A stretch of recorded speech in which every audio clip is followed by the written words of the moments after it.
Order of the Fredericksburg Planning Commission. Please rise for the Pledge of Allegiance. I pledge allegiance to the flag of the United States of America and to the republic for which it stands, one nation, under God, indivisible, with liberty and justice for all. Thank you.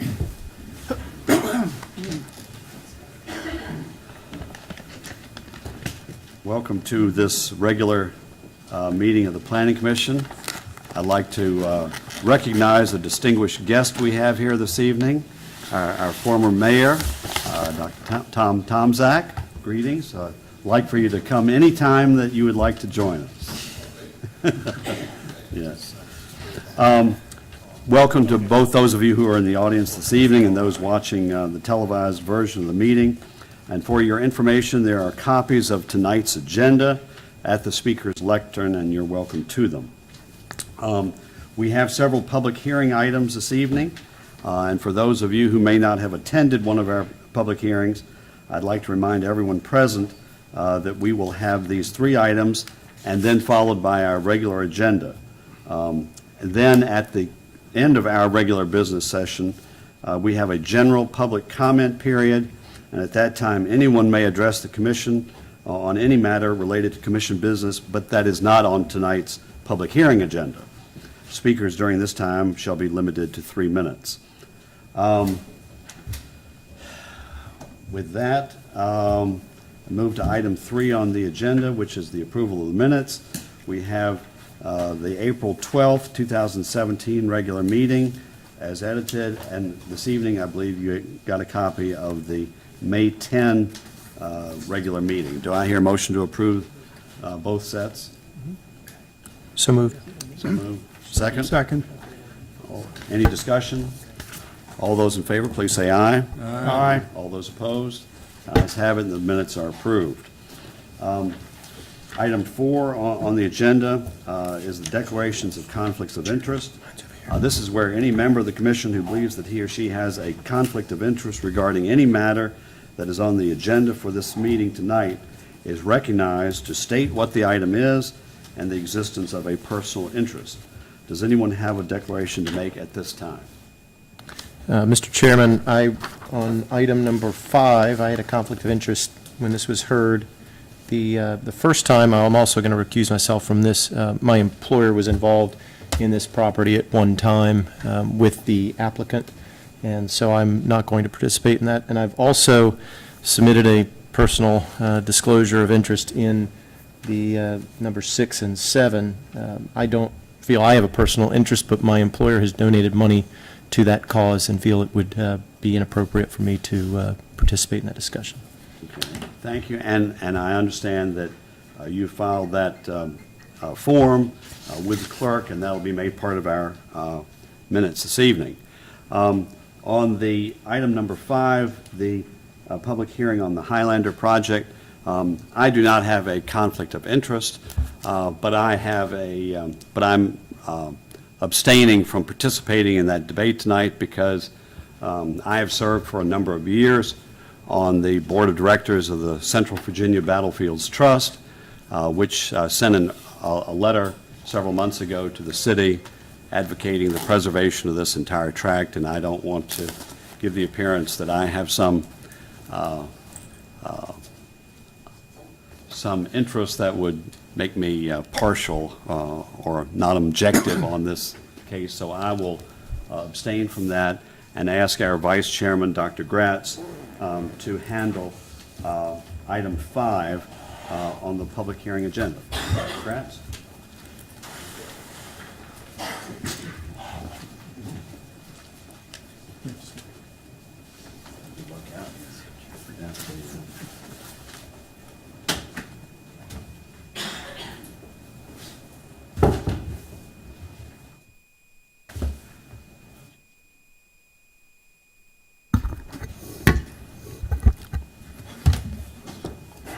Okay, item 5 is open and continued public hearing from our previous meeting. Carl Braun, DBA of Highlander Companies, contract purchaser, seeks to amend proffers established on 12.44 acres of 115 Young Street to develop 91 townhouses at a density of 7.31 units per acre. Mr. Craig, you have... Thank you, Dr. Kratz. I'll give a quick update. If I could have the computer. The Planning Commission held a public hearing on May 10th on the proposed Highlander rezoning. Adjacent property owners requested more time to review the application, and you all have held it open. We've worked a lot with ERI since the last meeting. We've got a shared goal of ensuring preservation of vehicular access to their school site, and I'm very appreciative of the open discussion that we've had with ERI and their representatives. In order to try to continue that, I'm just going to go through really quickly the background on what the staff's traffic analysis has been, just to put all the information out there. Originally, a traffic analysis was conducted for the site in 2003 during Carl's original rezoning. The analysis was based on that level of land use. It's 77,500 square foot of recreation facilities, 24,000 square feet of medical office. Together, those produce 3,228 trips per day. During the scoping of the study, the left turn out of Young Street onto Lafayette Boulevard was identified as an unsafe movement. This determination was based on site distance as well as the geometric configuration of the intersection. And eliminating the left turn out was built into the traffic model, and so was a stoplight at Willis and Lafayette, which was envisioned at the time. The study concluded that all other approaches were adequate to handle traffic. So when the Highlander project came in 2016, we started discussing how to update that study. The proposal shifted from that high-intensity land use to 110 townhomes. That level of land use produces 650 trips per day, and that's a 78% reduction in traffic over what was contained in the original study. We did require the applicant to update certain portions of the traffic analysis. The signal warrant analysis, we had them reevaluate. We wanted them to account for any bus traffic coming out of the RI school, and we made sure that we included the closing of the left turnout in their model, which they did. And that's kind of the data that you can see on the screen. The bottom chart shows the level of service analysis that was completed in 2003 with that very high level of land use. Site distance and intersection geometry are the two issues that make the left out onto Lafayette unsafe. And for those of you that have been following, if you look at the graphic on the left, coming out of Young Street, currently it's a full movement intersection, well, left and right turn intersection. The discussion since 2003 is any increase in land use, you should prohibit a left out there. The graphics on the left are from the VDOT Road Design Manual. As a starting point, site distance for the left out is required to be 280 feet. So we did a quick GIS check. It showed substantial obstruction to site distance at the intersection, and we stopped our analysis. We've continued with the original 2003 determination that the left from Young onto Lafayette be prohibited. On the screen now is a diagram conceptualizing the access to the RI schools. The green is out, the purple is in. We wanted to make sure that with the Highlander proposal, including that left out, that all vehicular access, that all the movements were still feasible. The Highlander project includes proffered infrastructure, mainly this new street down at the bottom that preserves the current access to the RI school site. They've provided some revised proffers. I know that they've been working with the ERI late into the day, and I'm going to leave it up to you guys to talk about the language that you've highlighted here. I know that one discussion I've had with the ERI today is that they would potentially like to pursue doing additional study about the left out to work with the city to see if it's viable to keep it open. That would be a level of study that they would need to do, and I think that has informed some of this language in the proffer about only if directed to be installed by the city. Our position has not changed. We still think the left out needs to be prohibited.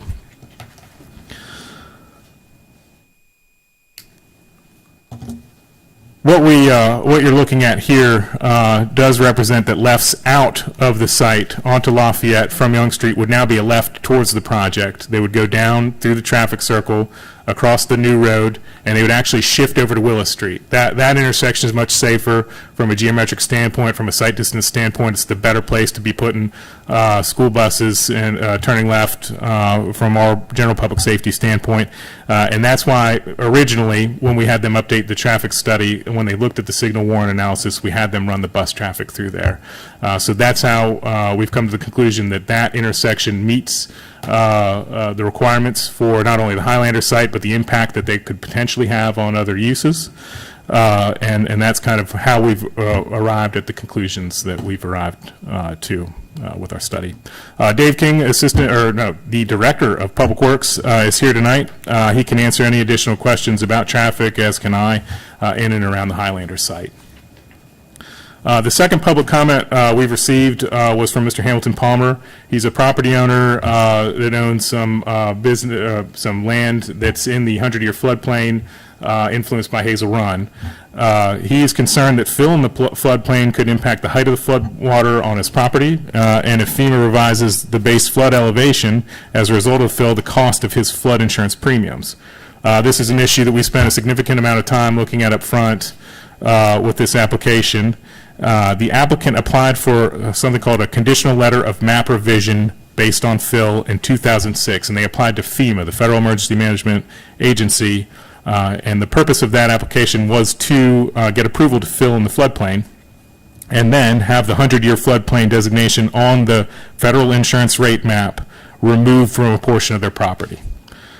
Over 2 years, 2006 to 2008, the applicant worked with FEMA on a study of the Hazel Run watershed. They did some modeling, analyzed the hydrology.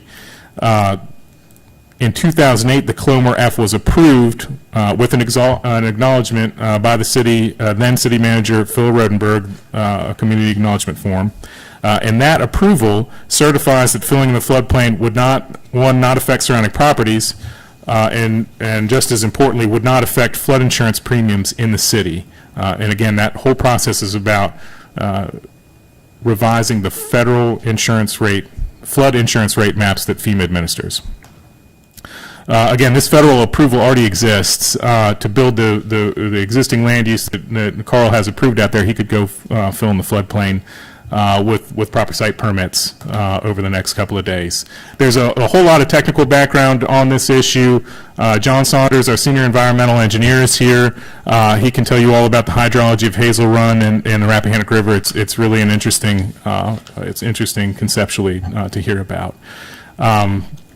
There have been minor changes to the plans and proffers. I think that Carl has handed out new proffers to kind of highlight what they are. It really has to do with describing in further detail the improvement to the intersection at Young Street in order to ensure as much as they can that ERI retains their full access there. Otherwise, I think the applicant punched the alleys through, as we've kind of talked about, between the townhomes around the greens to the street. Again, I'm appreciative of the ongoing and open dialogue with the folks that are interested in this case. I'm hopeful that it's leading towards a more successful development for everyone in that area of town. And our recommendation is to recommend approval of this rezoning to the City Council, and I'm happy to answer any questions. Any Mike, questions for Mr. Craig? Yeah, Mike, can you show me on the where the townhouses between 27 and 36 and 57 and 63 have now been opened? How does that? I mean, how does that help? I mean, it's just traffic movement mostly. Right, basically. Okay. Just instead of going all the way around and coming in, you can now just go out and in. And that was there. Yes, sir. That's it. I've got a diagram on the computer I could pull up if you'd like. I tried to go through all this black and white stuff, but I had to. Yeah, it's the two. If you see the circle, it's kind of outlined 3/4 in green, and then in purple, there's an alley in between the 2 rows of townhomes on either side of that, and they just continue all the way through the street now.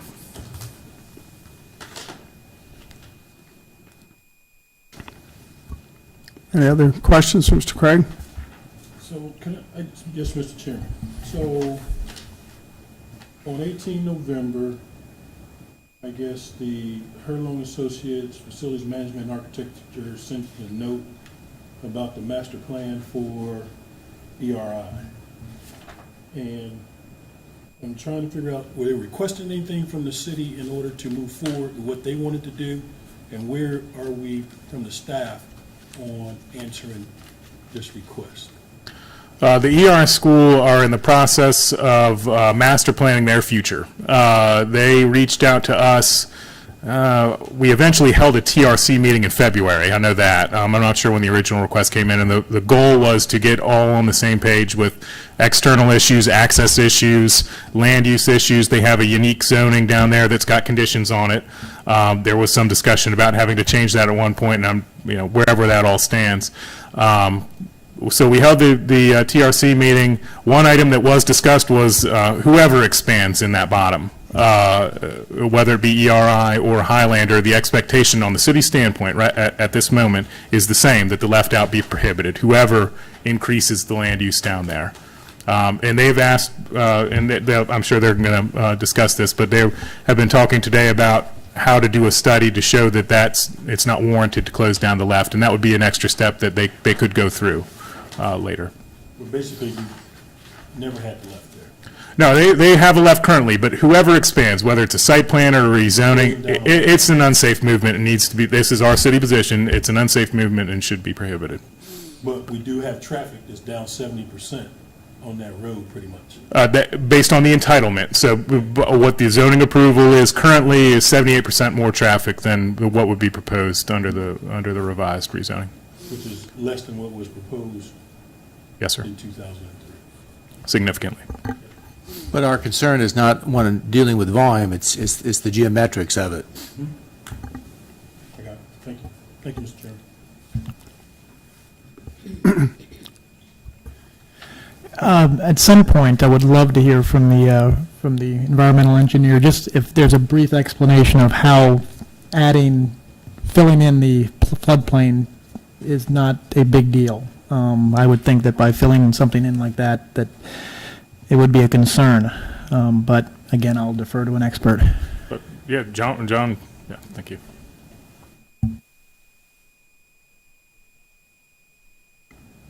Yeah, filling in the floodplain is something that we always are concerned with. Every time we do see it, we do consider, and we always want to consider what the impacts are, not only to adjacent property owners, but to the city as a whole. Just to give you a little bit of background, we administer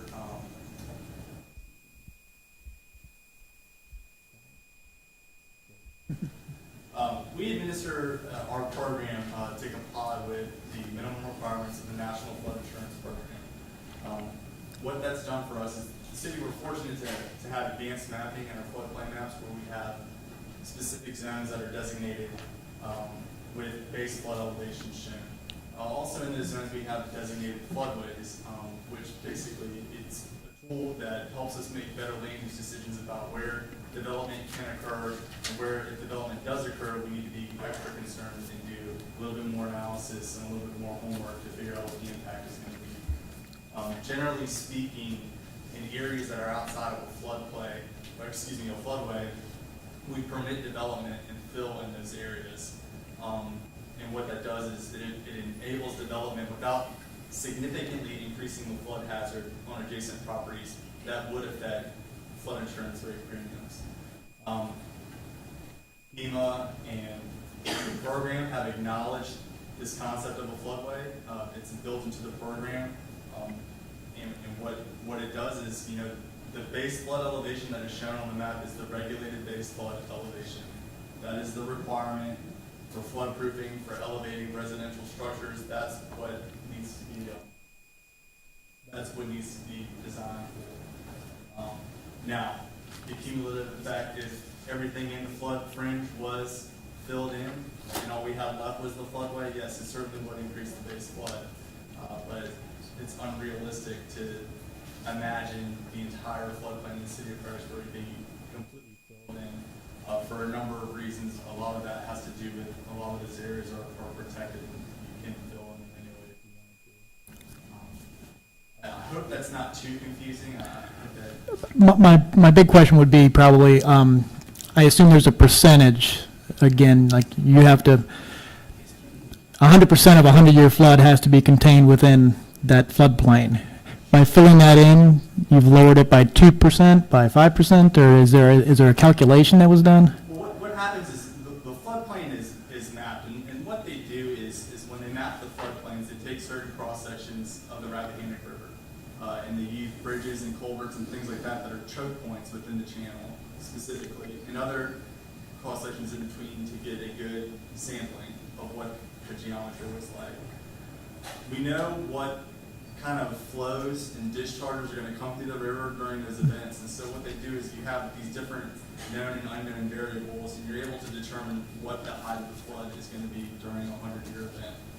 Then what they do is once those heights are determined, they use existing topography around the city, and they actually physically map out the floodplain.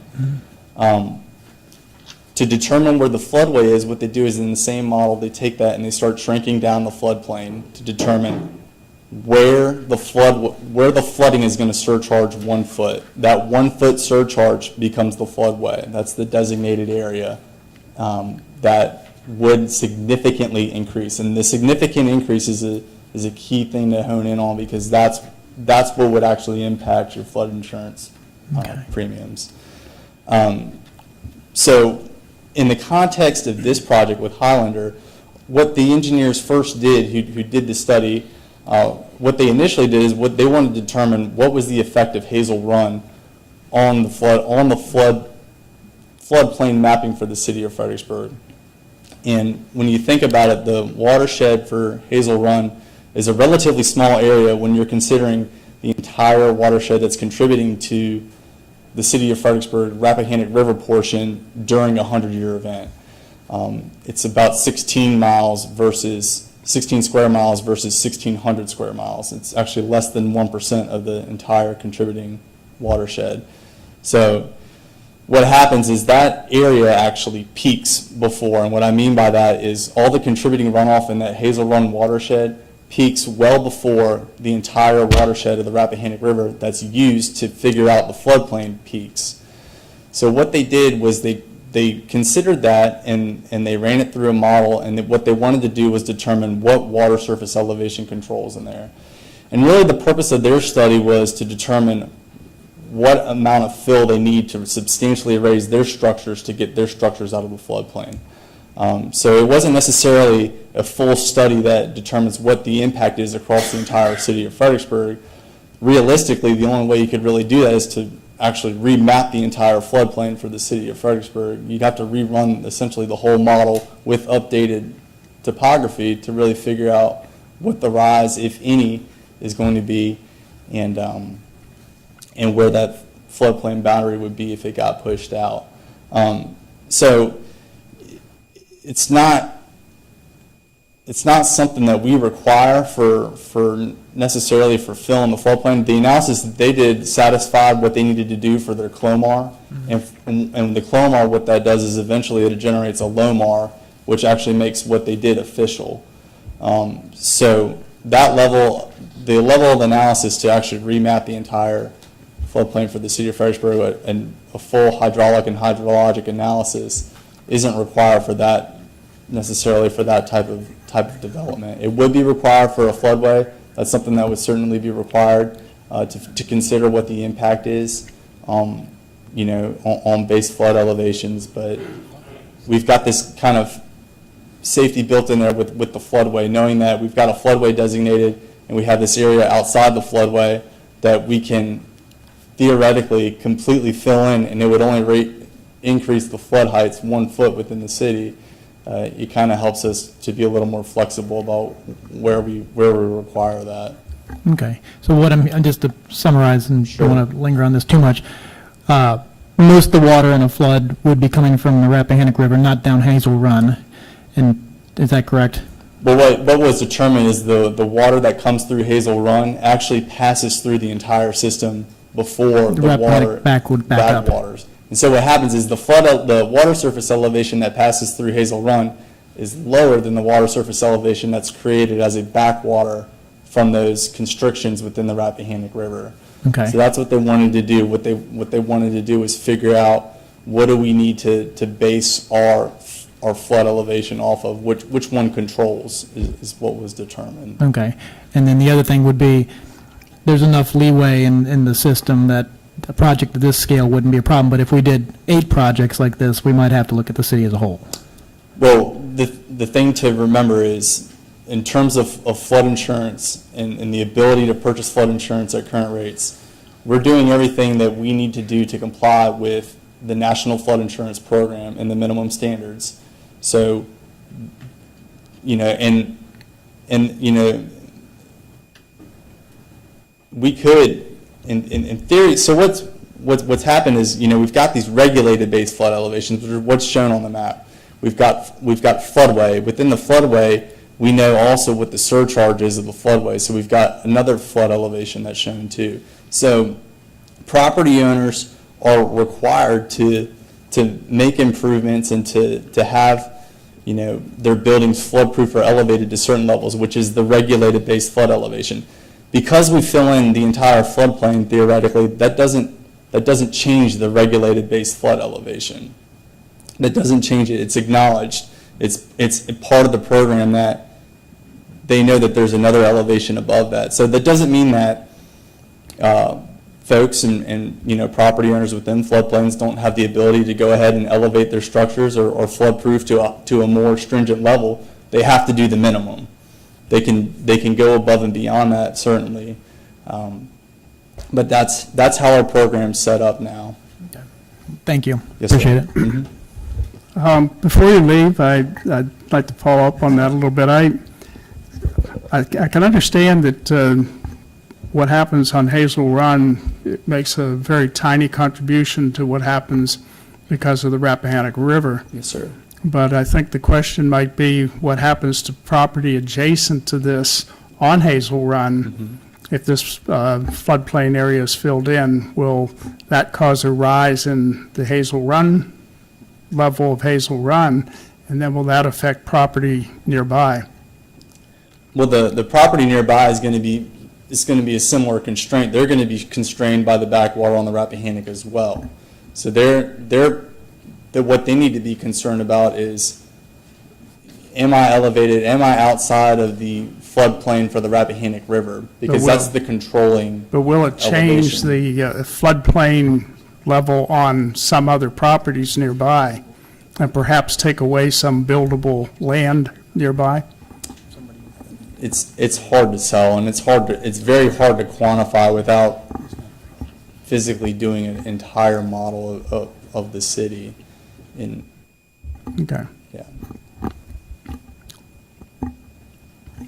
All right, any other questions before we open for public hearing? Thank you. Yes, sir. If not, we'll reopen the public hearing on this application. And I would remind those that, well, first I guess we should have the applicant speak. I'm sorry, let the applicant speak first.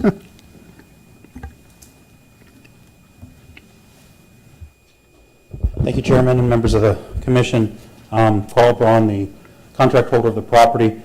Over the last month or so, we've been working diligently to try to address some of the concerns of the neighbors and making sure that their voice is heard and that we're a good neighbor in what we're trying to do here.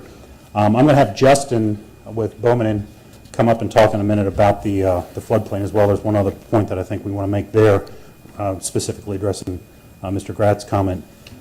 With regards to the proffers changes that I handed out to you, I handed out to Mike and handed out to you a couple minutes ago before the meeting started. If you look at proffer number 5, talking with ERI over the last couple of days, trying to better understand their concerns for ingress and egress off of Young Street and Lafayette Boulevard, we've separated out into two sections in that to allow the opportunity for them to consider trying to make the left out a viable option. So in Section A, it says the improvements, I'm sorry, I got the wrong copy in front of me.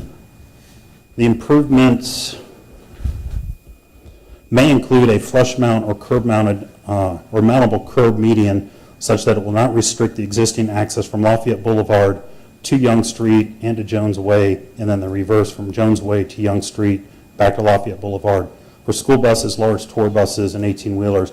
We forgot to include fire trucks, but the model that we ran earlier for fire trucks through our site, the fire truck actually has a tighter turning radius than the school bus, so we can add that if necessary. Section B talks about the improvement shall include the restriction to the left turn movement from Young Street onto Lafayette Boulevard and may include a flush mount or mountable curb median only if directed to be installed by the city.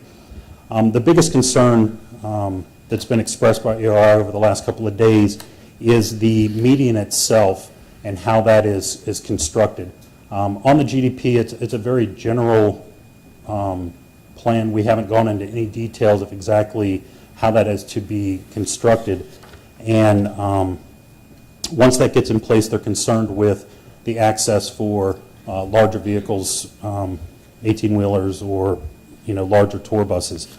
So one of the solutions that we've come up with is to create either a flush or a mountable curb scenario if the left turn is restricted in order to force people or kind of egg them on to taking a right turn up there on Lafayette. I'm perfectly fine with doing a flush mount, which basically is, I'll call it a little bit of a larger speed bump or some stamping in the road that creates a visual barrier so that people understand this is the way the road goes. If you look at the traffic circle is designed pretty much that way, where it's a flush mount. It's going to have a different coloring on it so that when people go around it, they know to drive around it. Very similar to cobblestone, but if a truck comes in, they can actually ride up over it and not do any damage. I also included, flush mount or mountable curb, only because on the GDP, it shows a very similar design or a line that looks just like the rest of the curbs in the neighborhood. So I'm going to leave it up to the commission to discuss exactly how that should be done. Again, we're perfectly fine with either one. We want to be good neighbors. We don't want to restrict what's going on. And I think that if the commission sees it fit to have a flush mount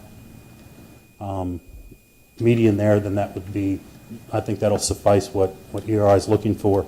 Again, we're just trying to do what's been required as we've been through this process to satisfy both the city and then also the requests of them. So their main concern is the mountable curb versus a flush mount. Besides that, does anybody have any questions before for me? Otherwise, I'll pass it on to Justin. A question for Mr. Brown. All right. Thank you very much. Well, I noticed you changed the entrance to those two alleyways. Yes. As I know I was questioning you about that last time. I'm still not enamored with the width of those alleyways, and I'm also not enamored with the kind of lack of parking, particularly for the one set of townhouses on the left wing where you go down a street, but there's really not much of any way to park down there, so that visitors to that particular group of townhouses, pouring down rain, freezing snow, sleet, somebody comes to visit, they have to walk quite a distance from the nearest legal parking places. So, and that bothers me a bit in that design.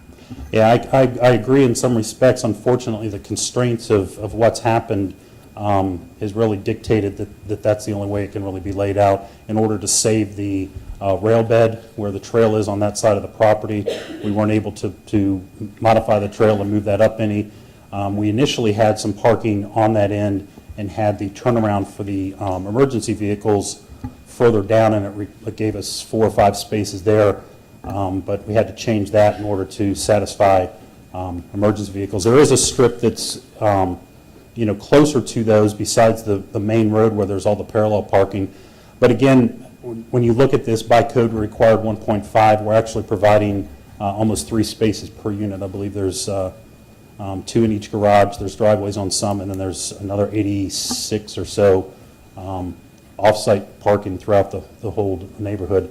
As we get into the urban setting, unfortunately, sometimes that happens where people living on Caroline Street or or Princess Anne or someplace downtown probably fight the same thing because you've got parallel parking in front and you've got to run down the block half a block, and hopefully we'll all get out of here before the star comes tonight too. But I do agree in some respects, but the constraints in order to satisfy all the requirements for the site just simply led us to, that being the only real solution we had, so. Okay, thank you. Okay, I'll open the floor to others who have comments. I would remind you that you have 5 minutes and that there is no further I'm sorry, is this your engineer? Okay. I'm Justin Troidel. I'm with Bowman Consulting Group. I reside at 3 Old Mineral Road, Stafford, Virginia. Everything John said is 100% correct. The model that was prepared for this site, our firm didn't do it, but we've reviewed it and gone through it. The set elevation is set at elevation 38. And if you look at the existing conditions plan, it shows a floodplain running at elevation 38. That, through the study with that fill, in the submission to FEMA, demonstrated that with the fill, it does not change that elevation of 38. FEMA is going to keep the floodplain at elevation 38 even after the fill occurs on our site. And again, that goes back to the backwater condition from the Rappahannock. They've determined through that study that the additional fill and then the backfill coming from the Rappahannock will not change the flood elevation, and they didn't ask us to raise the floodplain elevation with that fill. So pre-development, post-development, FEMA has kept the elevation at elevation 38, if that helps.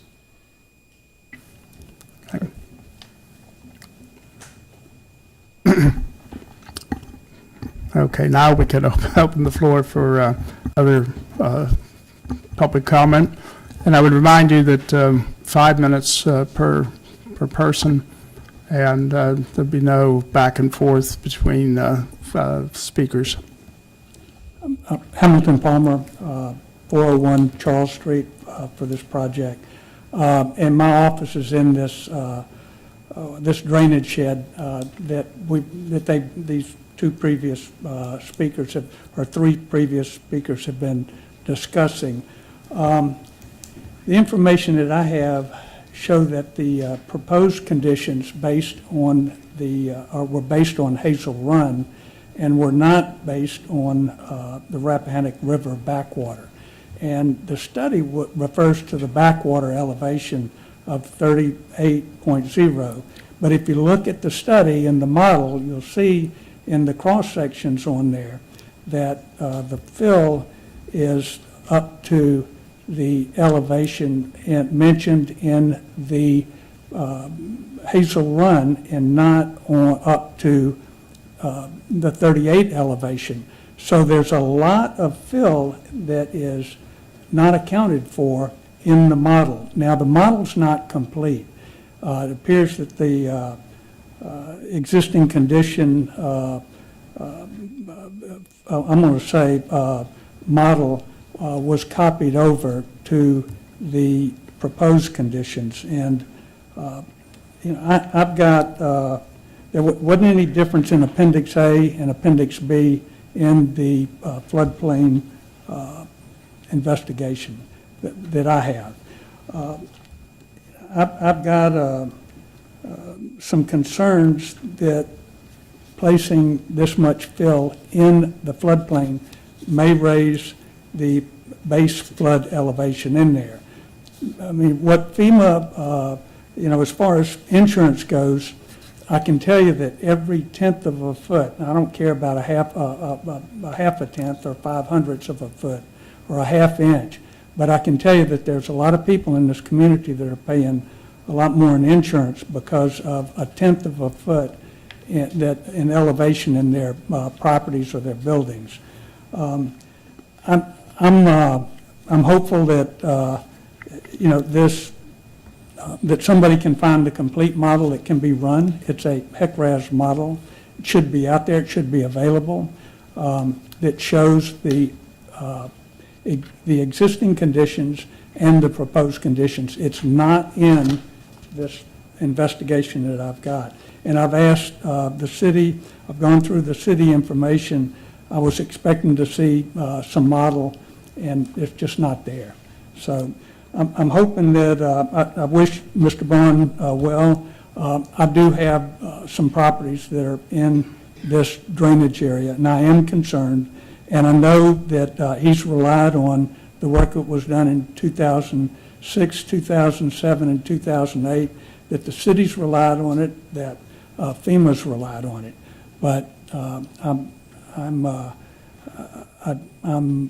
there's some missing pieces in there, and I'd certainly like to see missing pieces. Thank you very much. Thank you.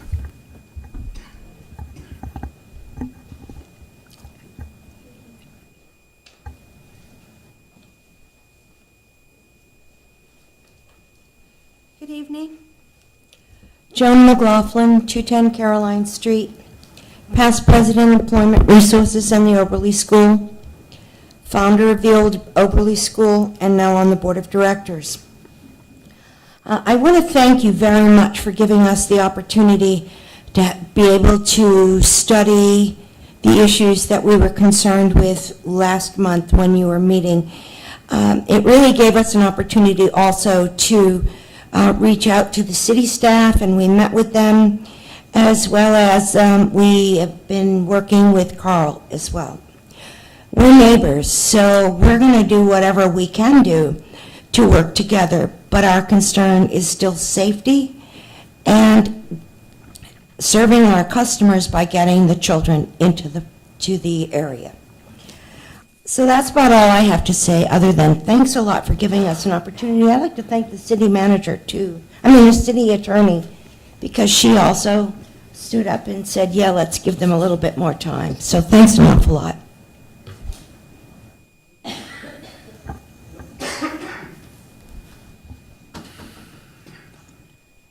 Dana Herlong, architect with Herlong Associates, and I'm working with ERI. We're at 1009 Prince Edward Street.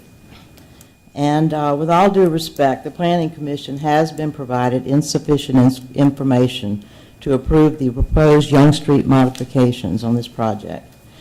The Highlander Park GDP does not include the required traffic impact analysis. It has a 2006 study that simply is a signalization study for Willis Street only. It does not address Young Street at all. The 2003 study is based on totally different development parameters than the current GDP. The 2003 study does not explain why left turns for Young Street are omitted by the study. Staff has said to us that the omission was a request by Ray O'Sell, former planning staff at the time of 2003. The cited studies are insufficient in that they do not include updates to traffic changes that have occurred over the past 14 years, nor that Willis and Young Streets are now shared with and used by the Oberly School. They do not consider the impact that changes to Young Street will have on the Oberly School established operations.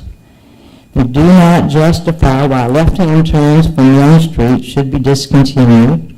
They do not show measurements or evaluations for sightlines for any of the four turning movements required at Young Street or Willis Street. They do not identify speed limit discrepancies on Lafayette Boulevard. While staff has suggested that sightlines are insufficient for the left-hand turns from Young Street, no technical basis for such an operation has been provided.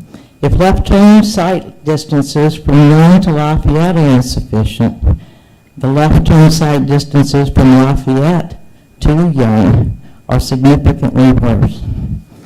Buses and trucks have continued making both left turns very safely since the old jail was built decades ago. ERI has met with staff to discuss the school concerns. ERI provided drawings showing that the proposed Young Street island shown on the Highlander Park GDP will not allow buses or large vehicles to enter or exit the campus. The ERI requested written assurance that any Young Street modifications would not restrict current traffic usage by ERI. ERI to date has received no such assurances. Thank you very much.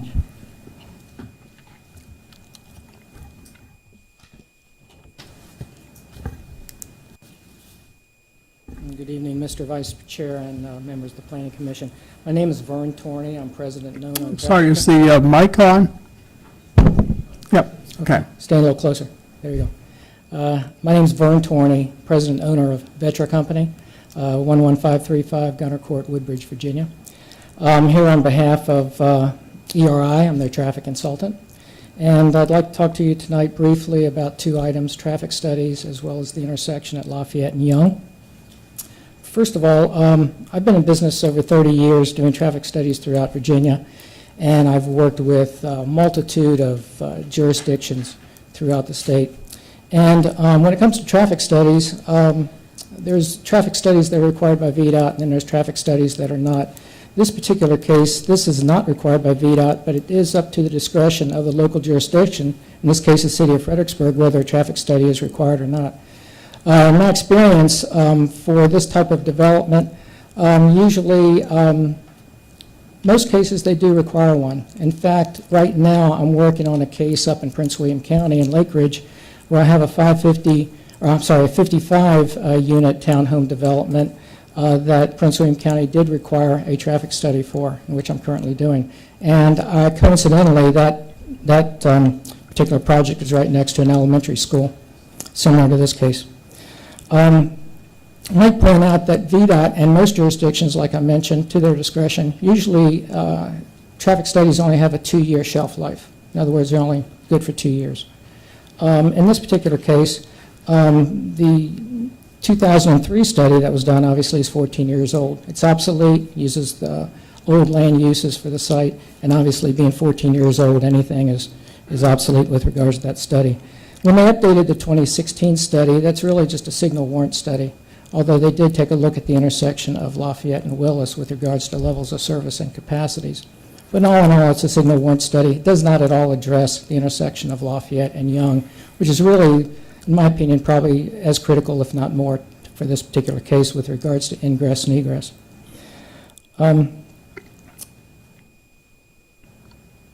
With regards to Young and Lafayette itself, obviously it is a challenging intersection.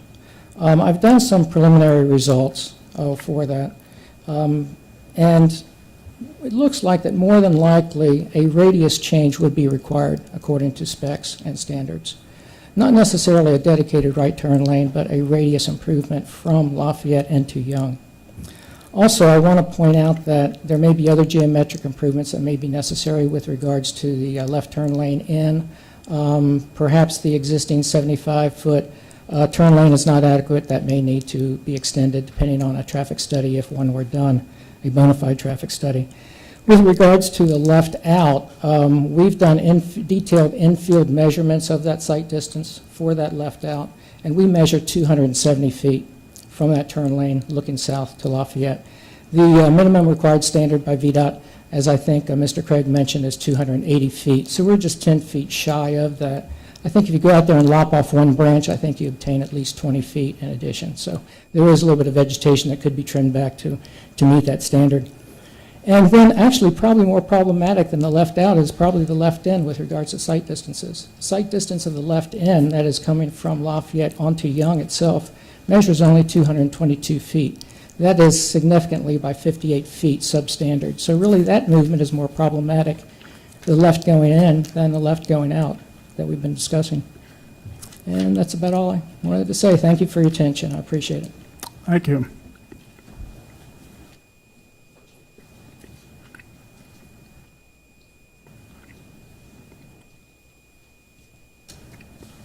Good evening, Raymond Herlong, 1009 Prince Edward Street, with Herlong Associates.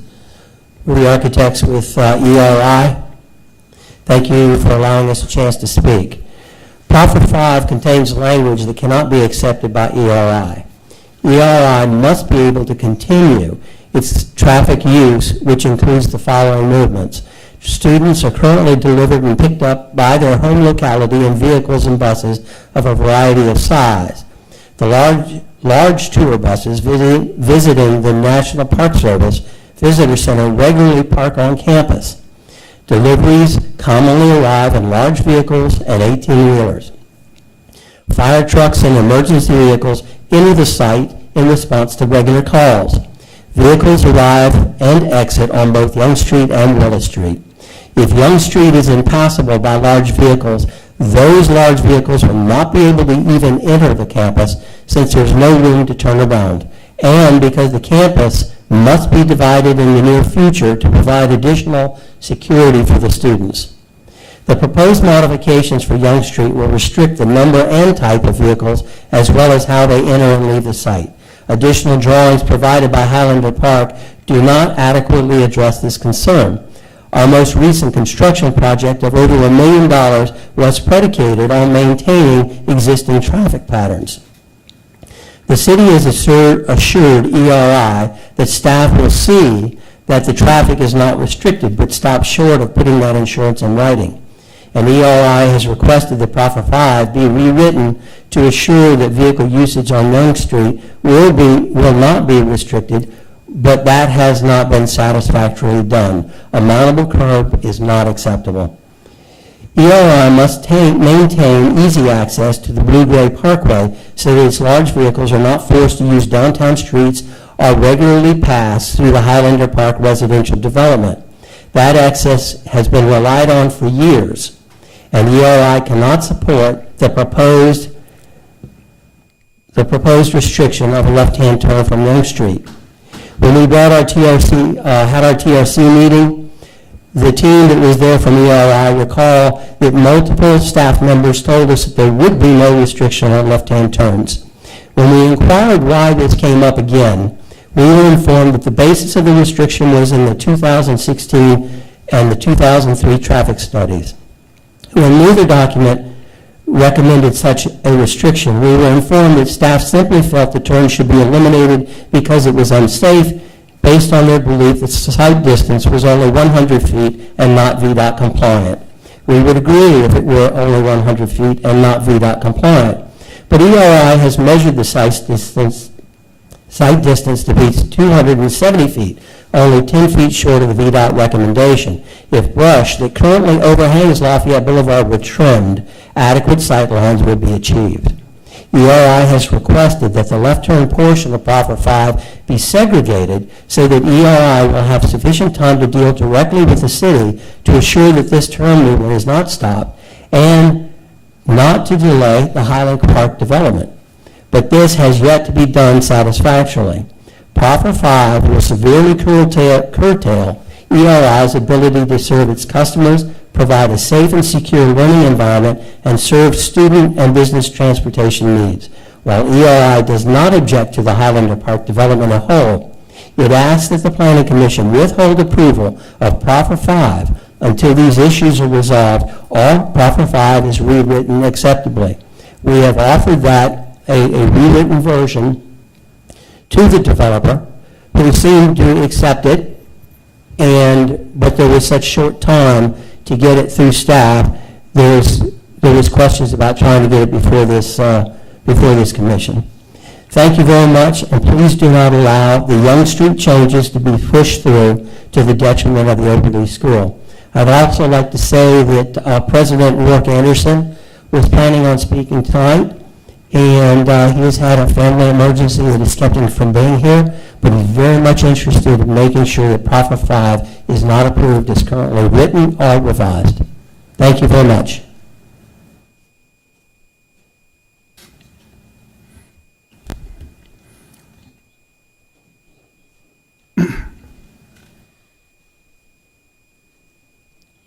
My name's Steve Robinson. I own property. I was going to use this.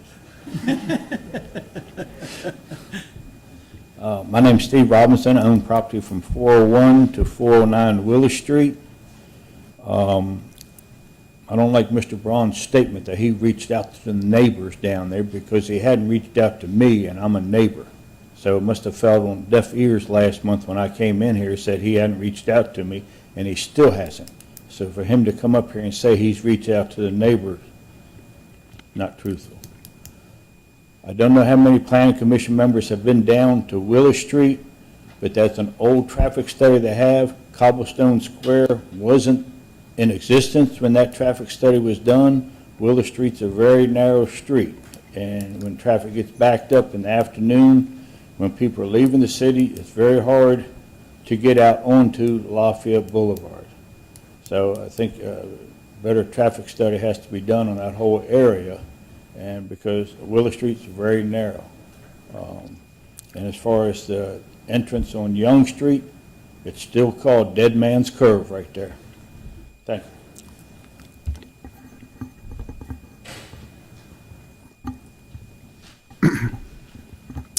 Are there any other speakers? If not, I will close the hearing and open for the council discussion. Oh, I'm sorry. I had a question not related to this issue that's just been brought up. Is that appropriate now, or should I wait? I'm sorry?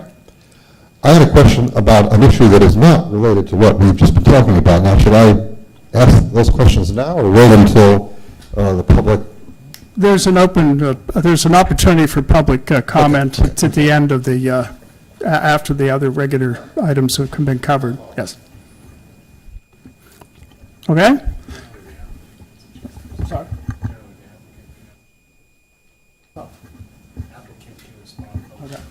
Does the applicant have any response to the comments up to this point?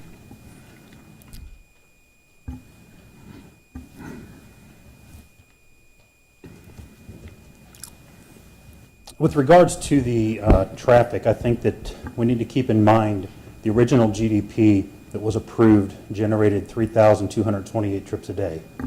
The current plan that you have in front of you creates about 570 trips a day. So it's a reduction of over 80%. That alone with what we've done with regards to the traffic study for the signal warrant on Willis, even though the study is older with regards to the overall study on the site, I don't believe that there is any concern with regards to both Willis and Young Street handling the traffic. I think that we've done all the due diligence necessary, and I think that it certainly supports the need for, or that it can support what we're looking to do. Even so, with the traffic that we're generating, it still did not warrant the need for a traffic signal at Willis Street, which is also important to consider. When we originally rezoned this property, Cobblestone Apartments had already been zoned, and there was also a 60,000 square foot office building on the current, the old jail site that had been approved as well. So the total traffic coming on Willis and Young was almost 4,000 trips a day. So looking at what we're actually doing now is a great reduction in that, and I feel that both the streets and all the study that we have done supports that. And I would apologize to Steve for not reaching out to him, but I felt that his questions were answered at the last meeting, and not having any response with or communication with the city, I didn't feel it was necessary, but I do apologize for that. If there's any questions for us at this point. There was some mention that there might be a further revision of Proffer 5. That is there something else in the works? Basically, the concern that I've gotten is the median. That by putting the median in and having it raised, that ERI is concerned about the ingress and egress on and off Young Street. That's why we presented a mountable curb, which would obviously be, I call it a large speed bump, that if a truck was pulling in and it needed to cut short on that curb, it could drive right over it and not have any damage to it, instead of having a hard-faced curb. The other option is to create a flush median in the road, which is basically a visual median that directs people, again, to take that right-hand turn to Lafayette. The reason they're separated is for them to continue the process of trying to determine whether or not the left out is going to be allowed or not allowed, and that's really a city staff issue for them to address. I've separated it to give them the ability to do that.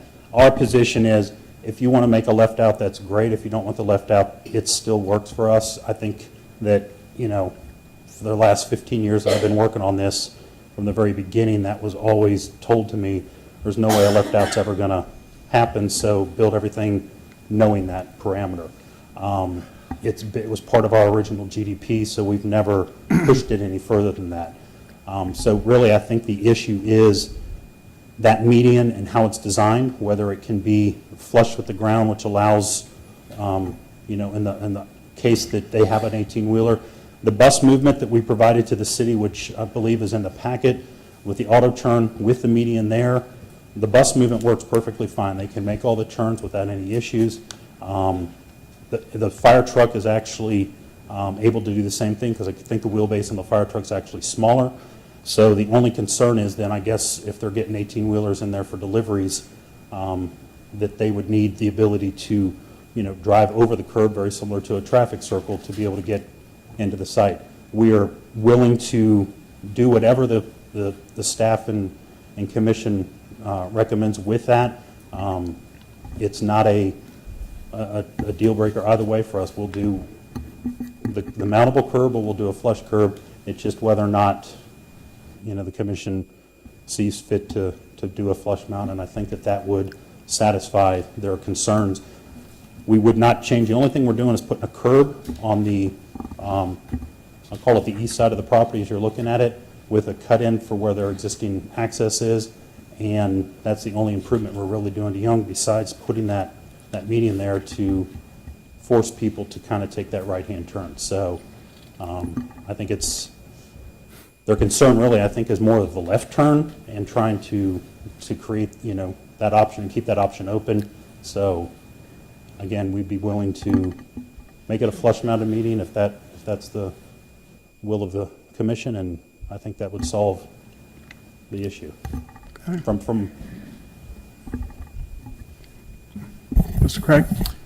Yeah. Generally, Carl's getting into technical details. Even Vern Torney's comment about a radii, that's a technical detail that we would typically handle at site plan. But Dave is here. I don't know, Dave, if you've got any response to any of this stuff. It's up to you to bring that up. But these are really, really fine-grained technical issues. I think the broader issue of ensuring access is what was written on the sheet. That was kind of what I was hearing from ERI as well. But I don't want to put words in their mouth if they're not satisfied with that. That's what they're saying. But really, the intent is really what we're looking for with the general development plan. Right. And our intent is not to restrict any existing access, but we do not want to be responsible for creating further access to the site by redeveloping it to allow easier turning or anything else. With the way the GDP is designed, it basically is putting a curb where there's, the edge of the pavement anyway. That's not ERI's intent as well, but I'll let Dave, if he's got any comments on it or whatever. So, thank you.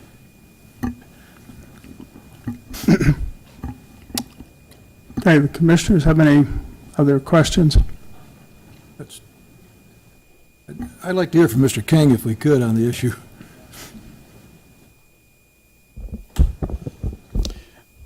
Thank you, and for those who may be watching, my name's Dave King. I'm the Director of Public Works for the City of Fredericksburg. We've been working very closely with the Planning Department on this subject, and I cannot elaborate any further than what Mr. Craig has elaborated as far as the safety concerns go with the left out of the Young Street street. It is a situation that we feel is an unsafe turning movement. It's not dependent necessarily upon numbers of cars or vehicles that are leaving. It's primarily just a geometry situation from a sight distance issue. Know that the vegetation that I've heard the comments on about being trimmed back, that vegetation is primarily on the National Park Service property, which we do not have authority to trim back. It's their property. We've trimmed the vegetation back roughly as far as we can, as you see it today. So, the idea that we could somehow trim that a lot further back, or even somewhat further back, is probably not possible. As far as the intersection itself goes, I know there's been some talk, and again, this gets in a little bit of technicality that don't necessarily want to get into tonight. But as far as the type of curbing, I think we're fine from a public works standpoint if it's mountable curb or a flush curb, or even in some cases, there's been some intersections where we've been fine with just painted lines on the pavement, basically, to direct and guide traffic to go a certain direction out of an intersection. So that's also a possibility, which would allow turning movements coming into the Young Street to be able to cross over and be able to make those turns without any issues, we believe. So I'm available for any questions that you may have on that. Okay, so regardless of that 14-year-old study or whatever, I mean, it's the city's opinion that that left turn should not occur because it's just too likely, it's just too dangerous, right? Correct. Okay. But the left turn is currently legal right now. It is currently legal right now. Have there been any accidents there? I have not done an accident study on that myself. Not aware of that. Of course, the main traffic there now is the school traffic. Guess there's not much of anything else going in and out of there. Primarily, it's primarily. Now, okay. And the other thing I would add too, that, you know, if we go with just some sort of a painting situation, we could just add signage, basically, that says right only, you know, right turn movements only out of that street. I mean, theoretically, if this project doesn't go through, does the city take action to fix that? We wouldn't at this time with existing conditions unless something were to change there. If we would see an increase in accidents for some reason, or there's some other situation that arose that would cause us to take another look at that, at this point in time, with the existing conditions, just the way they are now, without the developments that are being planned, we currently don't have plans to make any changes at that intersection. Steve, one thing that we have discussed with the RI is that if they did expand their site plan on their site, this would be a requirement as well. And they've expressed interest in doing additional study about that, and they're going through that now. But this would be another conversation for any expansion of land use down there, whether it's ERI or Highlander. Okay. Thank you. Okay, so open for discussion here on the commission. Any motion or whatever? So, Mr. Chairman, I guess the only thing I'm wrestling with is this is all about a left turn. So I guess I'm wrestling with, this is all about a left turn, as opposed to what we heard about, the aspects of, filling in the land and everything. It just sounds to me that no matter what you do, whatever improvements, that's what warrants a change. But I don't have anything else to say that we shouldn't go forward. And I guess that's what I'm trying to determine right now. Yeah. I'd like to make a motion that we approve the proffer amendments as proposed. Okay. I'll second that. Now, do you mean the highlight? Mean the revised ones that we were given with The way I read the highlight, it's going to resolve the issue later on down the road because there's more details that have to be provided, and if they are provided, then there will be a left-hand turn lane, and if not, there won't be, is the way I understand it. Is that pretty much the short version? Yes. So your motion is to approve the proffer amendments as revised. In the sheet, there are 8 of them. 5 has an A and a B underneath. Yes, I think that's what you said. Correct. That's what you said. Any further discussion? Cast your vote.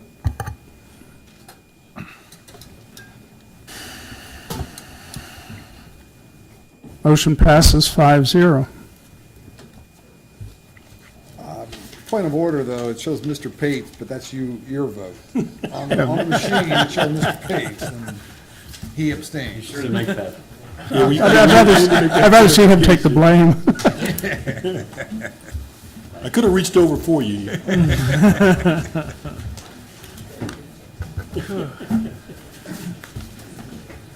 Okay.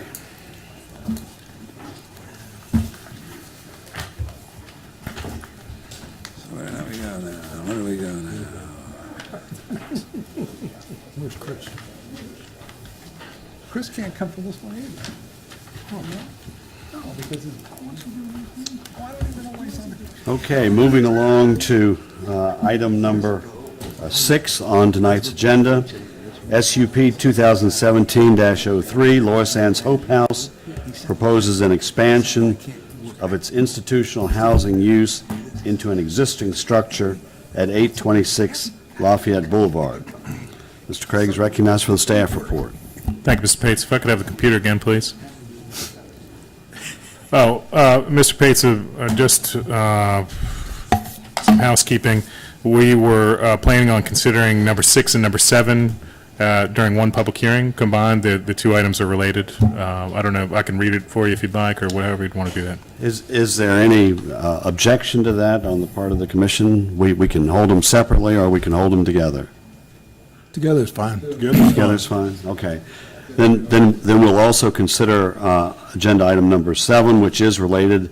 It's CPCR 2017-03, Laura Sands Hope House requests the vacation of a portion of the Spring Street right-of-way between 900 and 826 Lafayette Boulevard. The vacation would start at Lafayette Boulevard and end at the rear corners of 900 and 826 Lafayette Boulevard.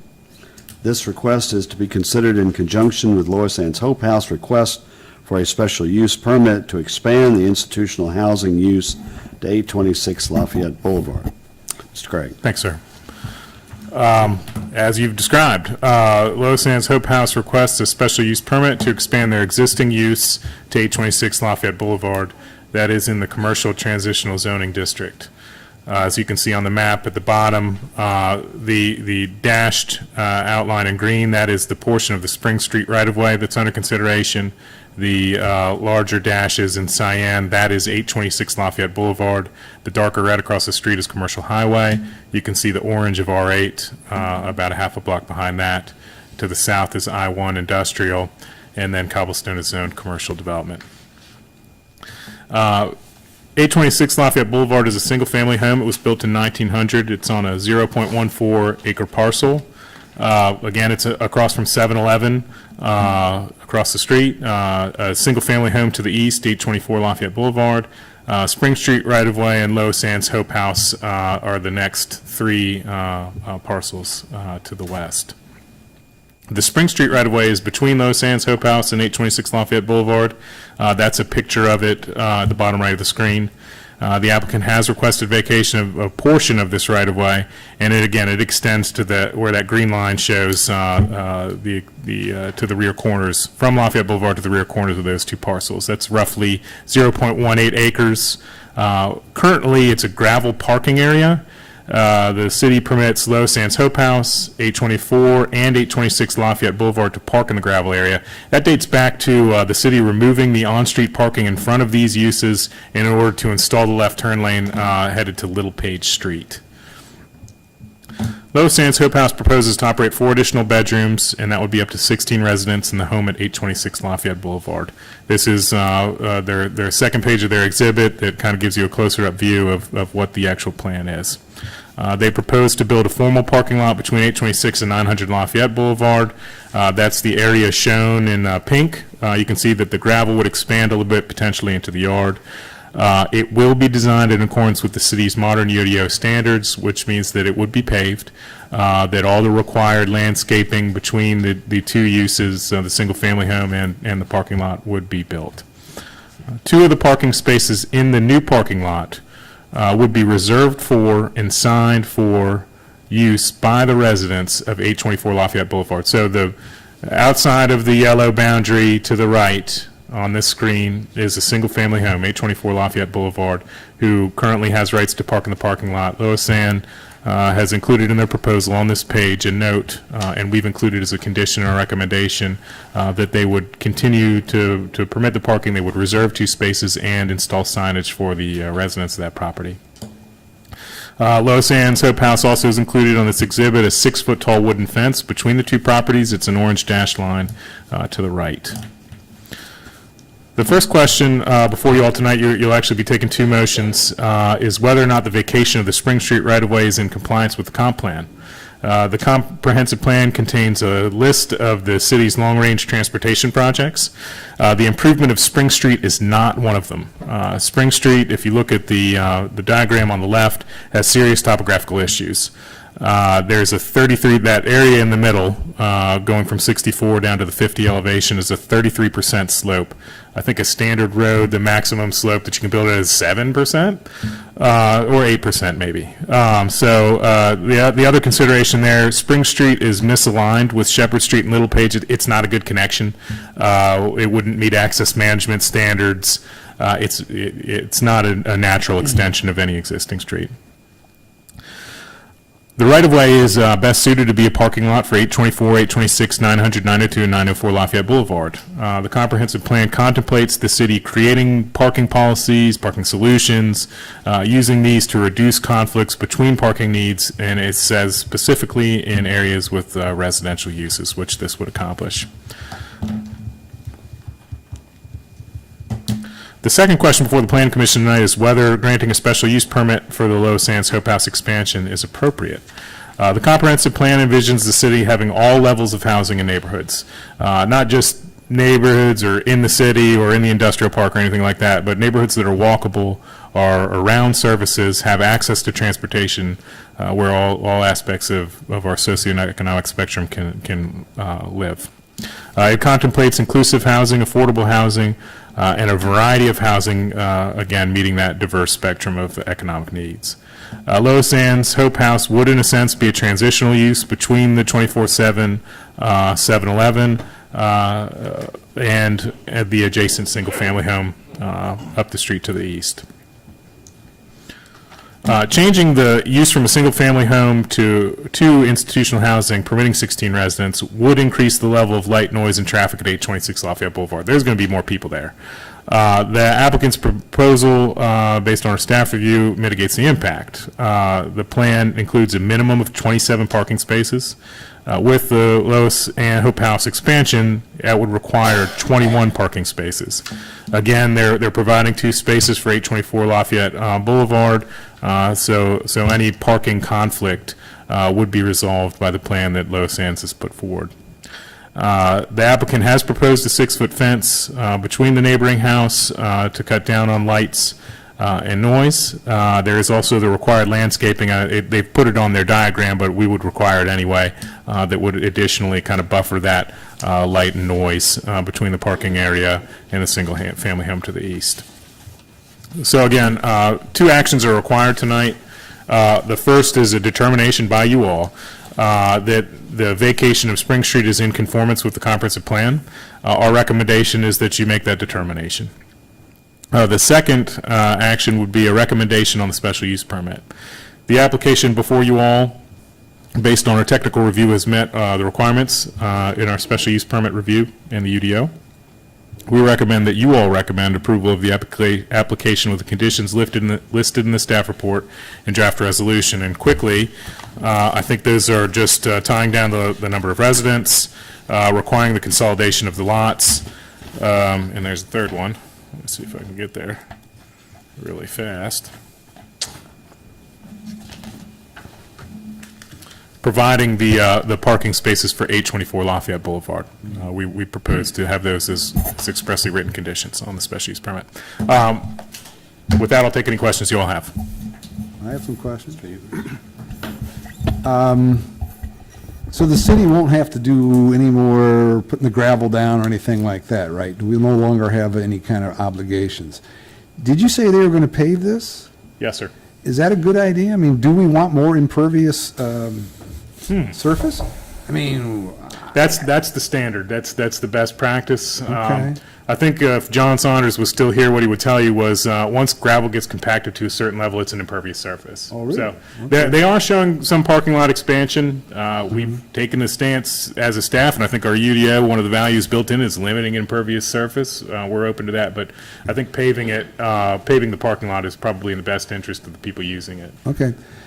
824, in perpetuity, they will always have the parking spots? Yes, Because I sir. saw there's a 10-year window here where if they transferred it or something, I mean, there's the city shall reserve a vendor's lien in the amount, so, but 824 will always be able to park there regardless? Yes, sir. Okay, all right. And the amount that's not in here, that'll be determined by council? Yes, sir. Okay. What's that about a vendor's lien? Where is that? I think you're reading, go ahead. Well, I'm reading something that you guys proposed for the council itself.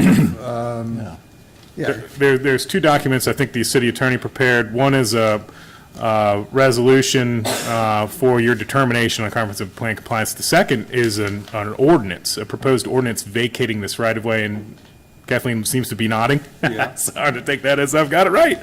Well, I noticed it, so that's why I brought it up, so. It's right here. Mr. Chairman, are they going to have to pay for this parking lot then? They're going to buy Both Sands this, Hope House, yes, sir. but that's not part of this arrangement? No. That's something between the city council or somebody else? Yes, sir. Okay. That's, Yeah, it's actually a third action, so they're That's looking where at. that's where that item would come into. Yes, play. sir. Okay. Yep, So we're the not transfer of the involved in right-of-way, yeah. that. Okay, You all, yep. thank you. Could you explain that, about the vendor's lien?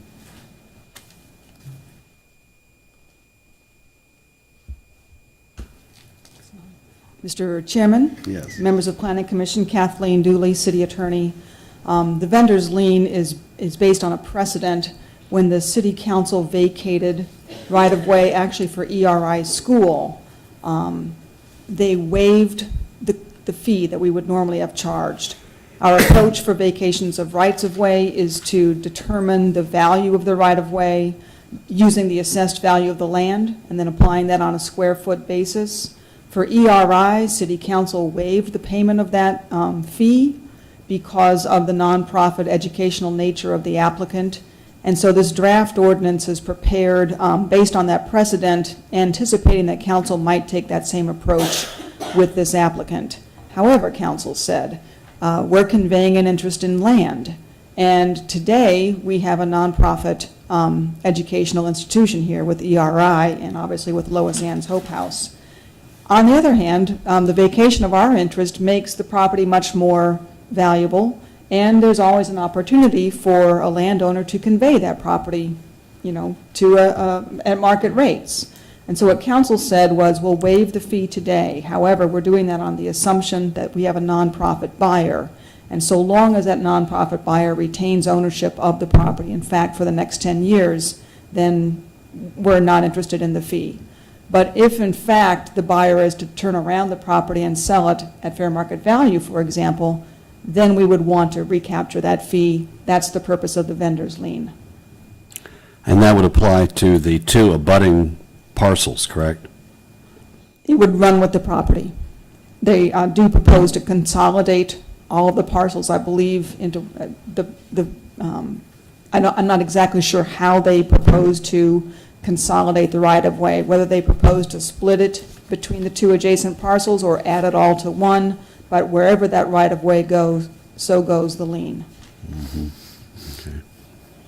Any other questions for staff?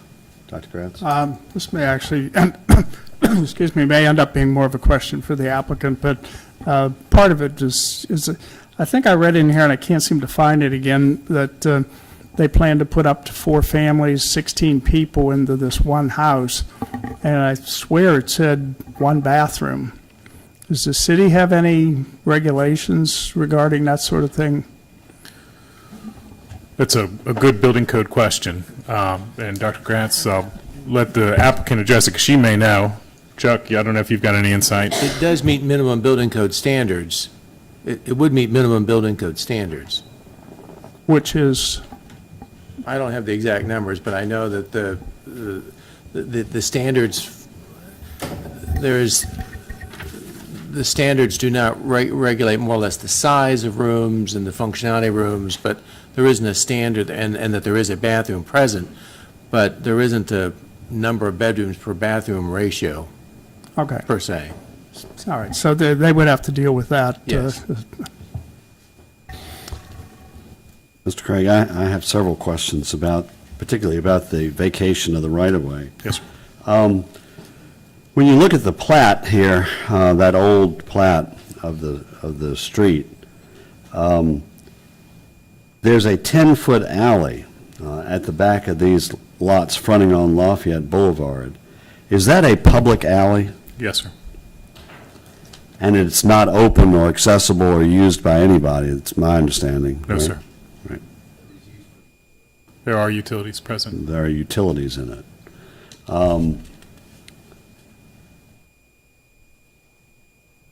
So you think that that alley, whatever use it may be put to at some point in the future, would not be affected because wouldn't you well, we're talking about abandoning it back to the alley, not Yes, sir. to include the alley. Not encroaching upon the alley. So you'd then have an alley separated by this, well,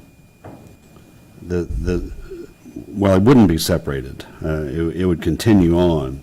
And, yes, sir. Okay. Also, I went out today and looked at the site, and it's my understanding that this lot would be used for 21 parking spaces, correct? Minimum, yeah, let me look. There would be a total in the whole Losan Hope House compound of 27 at a minimum. Well, but on your drawing here that's in the blue, they already have a big parking lot that... They do, 9 spaces there, yep, 1 on the street. So there would be a minimum of 17 there, which there are roughly already 17 parking spaces there. So. Okay. And we have 3 houses, am I correct? 3 houses, or is it 4, that would then be used for Hope House? Well, it would be the 3 houses that you see along the street, and then you see the rear building, and if you go back to the first page of their exhibit, I think it's done by address, 904, which is the building in the back, which has 4 rooms. Oh, there are people living back there on that lot? Yes, sir. Well, it's on the same lot, I believe. Okay, so there would be 4 buildings? Yes, sir. And that's a total of how many families?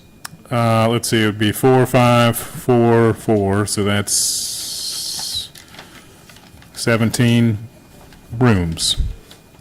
Okay, so 17 rooms/families. Yes, sir. And would the special use permit include any kind of cap on number of residents? The cap would only apply to 826. There are existing approvals on the other properties already capping them, yes, sir. Okay.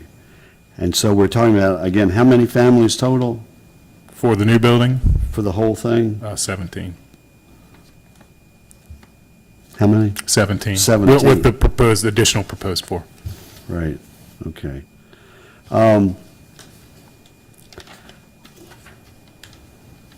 One of my concerns on this thing is you have a street here that is shown on the city map as a platted street that begins on Lafayette Boulevard, and it ends, does that end back on the RF&P right-of-way? It ends at Cobblestone Boulevard. 2 parcels surround the southern portion, both owned by Cobblestone. And Cobblestone Boulevard is for vehicles? Yes, sir. So why might not the city someday have an interest in connecting Lafayette Boulevard and Cobblestone Boulevard? You're saying that the grade just makes it impossible? That's one, and Dave, I'll just keep going until you stop nodding. The second is the alignment's terrible. It just doesn't make sense to be a street. The established streets are Shepherd and Little Page. Throwing another street in there at that area, it doesn't make any sense. Then why wouldn't you vacate the entire thing? Well, their request is for this portion of the right-of-way. The portion between the other 2 properties could have some use in terms of access if those 2 properties were split from, they were no longer, they were sold to different entities. We've kind of talked through different scenarios of why to keep it, and there could be value in having public access between the two lots to the alley, maybe in the future or something. And plus, this is what their request is. It's for this portion of the alley, and it's what makes sense for them. I really don't understand, though, why it wouldn't be just as feasible to continue the existing arrangement where the city is allowing or leasing the use of this lot for, currently it's for 3 properties, and now it could be 4, and the city would retain the right-of-way. What would be wrong with that? Because the city has no plans to build this road at this point in time. It's as Mike has indicated, it's not designed appropriately for a road, and to keep it as such, in our opinion, serves no public benefit. Well, I certainly don't see any point in keeping that other piece, so. Okay, any other questions that other people have? Or we can go ahead and open it up to the applicant. Okay. We'll open the public hearing and open it, pardon? No. Is the applicant here and would like to speak to both items? Yes, you're recognized, Ms. Crittenden. Thank you. Hello, everyone. I'm Lisa Crittenden. I'm the Chief Executive Officer of Lois Ames Hope House. Thank you for having me speak on behalf of our organization. Thank you to the city staff members and my board of directors for being here this evening. We have been around for 30 years. We have made a difference in not just the city of Fredericksburg, but the district itself, the District 16, Stafford County, Spotsylvania County, King George, Caroline. We've impacted so many lives, and so we find it important to grow as an organization. As you will see, from 1986, we continually added additional housings to our platform because we don't want children on the street. So we're coming before you to ask you to support, changing a single dwelling to a multi-use dwelling to add at least up to 4 families where we can take those children and those families, place them into shelter for a short time. We're about 75 days in replacing them and taking them out and putting them back into permanent housing. The other is we have been so thankful and have utilized Spring Street for parking for so long. It is gravel. It is not conducive to inclement weather. We need really to pave it so that we can allocate it appropriately for parking spaces. We find ourselves and believe ourselves to be great neighbors. There may be others that don't believe that, but we have security systems in place that to support the police department to come look at security for the entire area. And so what we want to do is continually be that supportive neighbor that makes a difference in our community. The question was asked, what about moving someplace else in another county? And I said, we are here. Our property is paid for. We are debt-free. We want to, again, impact more families and getting them housed in affordable housing. We have an opportunity to grow, and the location where we are now is conducive to transportation, shopping, walking distance for employment, all the things that provide us an opportunity for additional resources in our community. We are holding currently 13 families, will increase to 17. And again, it just continues to evolve. As Mr. Craig said, we're looking at, and if you have not come by Hope House, you really need to. We've improved our landscaping, we've done renovations. We're a good community organization to be here for making a difference. And so that's truly all I have to say. And the last that I will say is that we are a nonprofit organization making a difference, always asking for money. I can't afford to pay money for Spring Street. So if that could be just vacated and the 10-year, whatever it is you all are calling it, I would appreciate that support from the city. Any questions of me? Thank you. Okay. Thank you, Ms. Crittenden. Now the public hearing will be open to other speakers. If you are interested in speaking to the application, please come forward, give your name, address, and zip code. Thank you. You're limited to 5 minutes. My name's Mark Brunson. I live at 706 Lee Avenue in the city, 22401, and I own the house at 824 Lafayette Boulevard. I've had it now almost 30 years. So I have seen Hope House come in and start, and they have been really good neighbors. In fact, I used to shovel their driveway when it would snow, but I no longer live in the house. It is a rental, but I lived there for years, raised my children at the start, and we've always parked in the alley because the city did take away the parking in front of our house. My main concern, and it has been, Mr. Craig has promised us we'd have the 2 parking places, so I'm very happy with that. I guess the only other thing I have, when I'm moving in and out people or whatever, we do have to park right in the middle of Lafayette Boulevard with flashers on to come in the house. And, that's what we've done for years. I did previously park in the back of the lot, the front of the lot, which is now grown up to a garden, like trees or whatever, and I parked there for quite a few years. I parked in the back and always worked out with the neighbors there that I could access sometimes to use their backyard. So my question is, where would I be parking? Where would my 2 spots be? And now that I've seen the parking will be in the back of 826, I would be happy if I could park in the 2 back spots, if I could at least have a fence or gate that would open so I could drive into my backyard to load and unload furniture.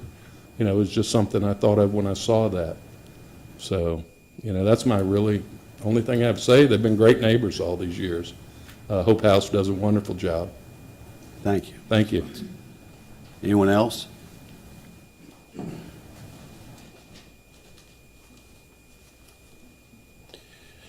Hi, Mr. Bates, thank you. My name is Thomas Tomzak, 1218 Sophia Street. First, I want to thank the members of the Planning Commission for donating their time and expertise to this very important committee. You do a lot of good for the future of the Fredericksburg. I want to say hi to Robin. Poor Robin had the job for 8 years of translating my Midwest mumble into written word, and she did a good job. I'm on the board of Hope House, and it's a very valuable organization. When I was mayor, I was always grimaced. I was very loath to take a property off the tax roll to a nonprofit, because that happens a lot in Fredericksburg. But I support this because of the mission of Hope House. It talks about the families and all this. I'm involved in Hope House because of the children. These children are innocent, but they are taken, placed in a stable, supportive, nurturing environment, and through the work of the staff at Hope House, are given a real chance to become healthy, productive citizens. There is no way you can ever measure the good that Hope House does down the road when they save children from repeating the cycles of poverty. So I think this is a good investment for the future of Fredericksburg, and I think this action is a good example for our surrounding counties and how they can help lend a hand to the needy. So I really encourage you to support this. Thank you. Thank you, Mr. Mayor. Any other speakers? Anybody else wishing to speak to this? Does the applicant have any response to any of the public comments? No? Okay, then I declare the public, thought of something. Sorry. Mr. Brunson, I actually gave my card to your son. I would like to meet with you all and just talk about what the future looks like as far as the parking. So we are willing and open to what your thoughts are. Right. Okay. We'll declare the public hearing closed. Does anyone have any other comments or questions for the staff? I do have a question for Mr. Craig on the special use permit. This property that we're talking about at 826 Lafayette Boulevard is to be owned by, I'm not sure what's the official title. Is it called now Lois Ann Hope House, Inc. or something? Anyway, whatever the organization, it's Rappahannock Refuge, Inc., okay. And they would be using it for this purpose, but there's nothing stopping them from selling the property to someone who's not a nonprofit. And so special use permit uses and conditions run with the land, and I was wondering if it might be appropriate here to limit this special use permit to Rappahannock Refuge, Inc., or a similar nonprofit. That's something that's been done in the past, and I got to look at the city attorney, whether we can legally condition these things based on ownership. Chuck says no. Mr. Chairman, it's been my advice that the city's authority to zone property extends to the use of the property, but not the user. And so the use of the property would be institutional housing, and it's, the zoning is agnostic with respect to who is the user. Could it be institutional nonprofit housing? That's not the use, and frankly, the use of the property is without respect to the profit or nonprofit nature of the user as well. It's the use that we look at, because when we look at zoning, we're looking at traffic, parking, noise, lighting, etc., the uses or those aspects of use of property that affect the neighbors. And the user, from the statutory perspective, the identity of the user or the profit or nonprofit status of the user is not relevant Well, to then those zoning impacts. let me ask it another way. Yes. What are the types of entities that could run institutional housing? Let's put it that way. And what might it look like? I would defer to Mr. Craig. I believe that it's typical for a nonprofit to operate institutional housing, but I don't know that I think it's that's well not a put. I for-profit. don't know that housing homeless folks for a period of time is a profitable business, but it may be. But I think that you do need some grant funding in there to make it work. But yeah, that is the risk here, I guess, is that, you can't control the ownership. You can't ensure that it's Lisa for the rest of her life. But I think that the city attorney did a good job of explaining our limitations in that area. Okay. Any other comments, or what's the, we ought to take these, I think, one at a time. Shall we first take the vacation street, or would you rather do that first? Okay, what's the will of the commission on the, whether or not the vacation of the street is, well, actually, though, are we being asked on that to make? The way we thought this should be structured is the vacation of Spring Street should proceed first. So when you make a recommendation on a special use permit, it's the entirety of the consideration. Right. The issue with respect to Spring Street, Mr. Chairman, is whether or not the vacation is substantially in accord with the comprehensive plan. Yes. Thank you. And so. So I'd like to make a motion that to approve the recommendation that the proposed action is in conformance with the comprehensive plan. Second. Second. Any discussion on that? I have concerns about it because I think it's certainly debatable in this case whether or not this is consistent with the comprehensive plan, that there may be some opportunity for the future, in the future, for the city to use this and to put it to public use. And I personally see nothing wrong with continuing the existing arrangement, which would allow Hope House to continue right on doing what they're doing now under current circumstances. And so I'll be voting against it. Any other discussion? If not, please cast your vote.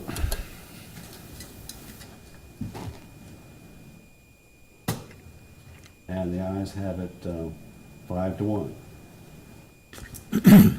Okay, moving on to the special use permit. Any discussion or motion?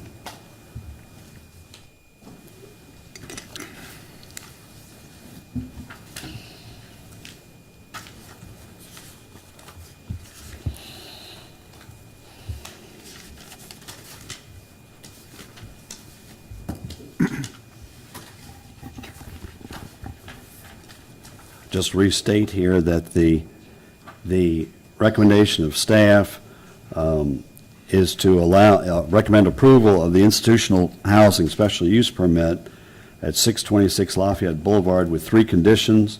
One, that the dwelling on this parcel shall have no more than 16 residents at any one time.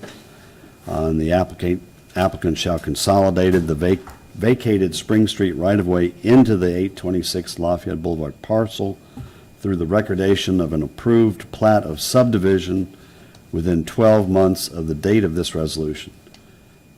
So according to this, the whole right-of-way would go to 826. It would not be divided down the middle.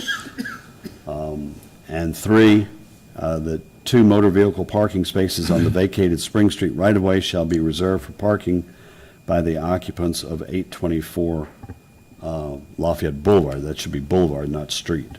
Okay.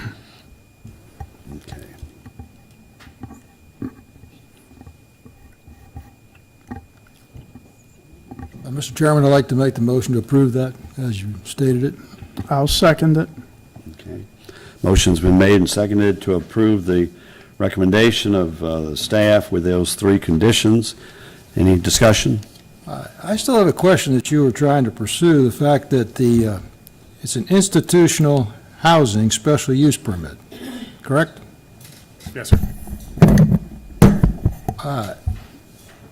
Who else could be an institutional housing special use besides a nonprofit? That's what I was trying to...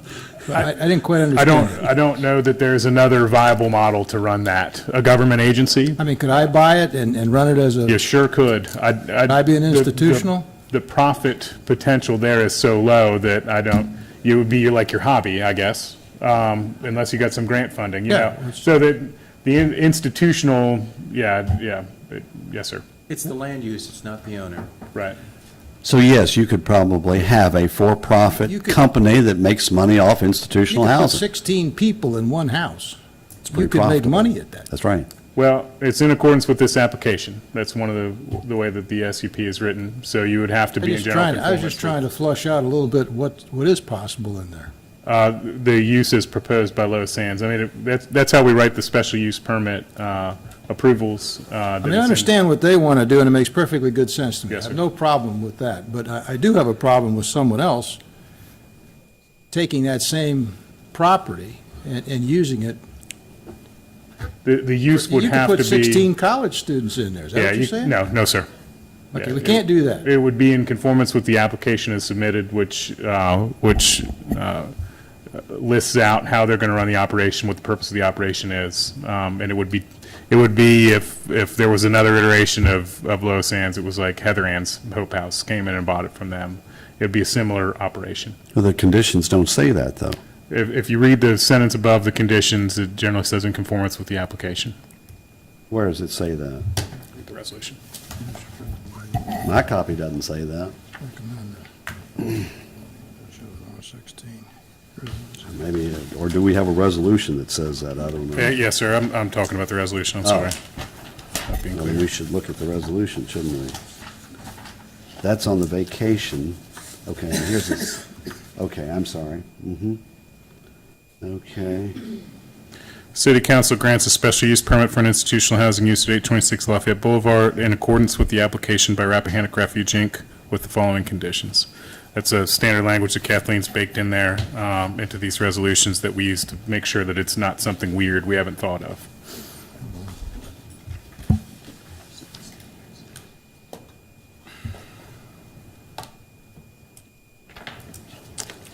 I still don't see that. That's in this resolution. Yes, sir.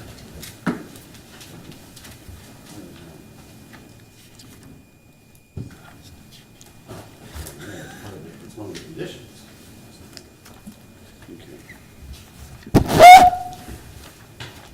Okay, I see. That does tie it down to the application.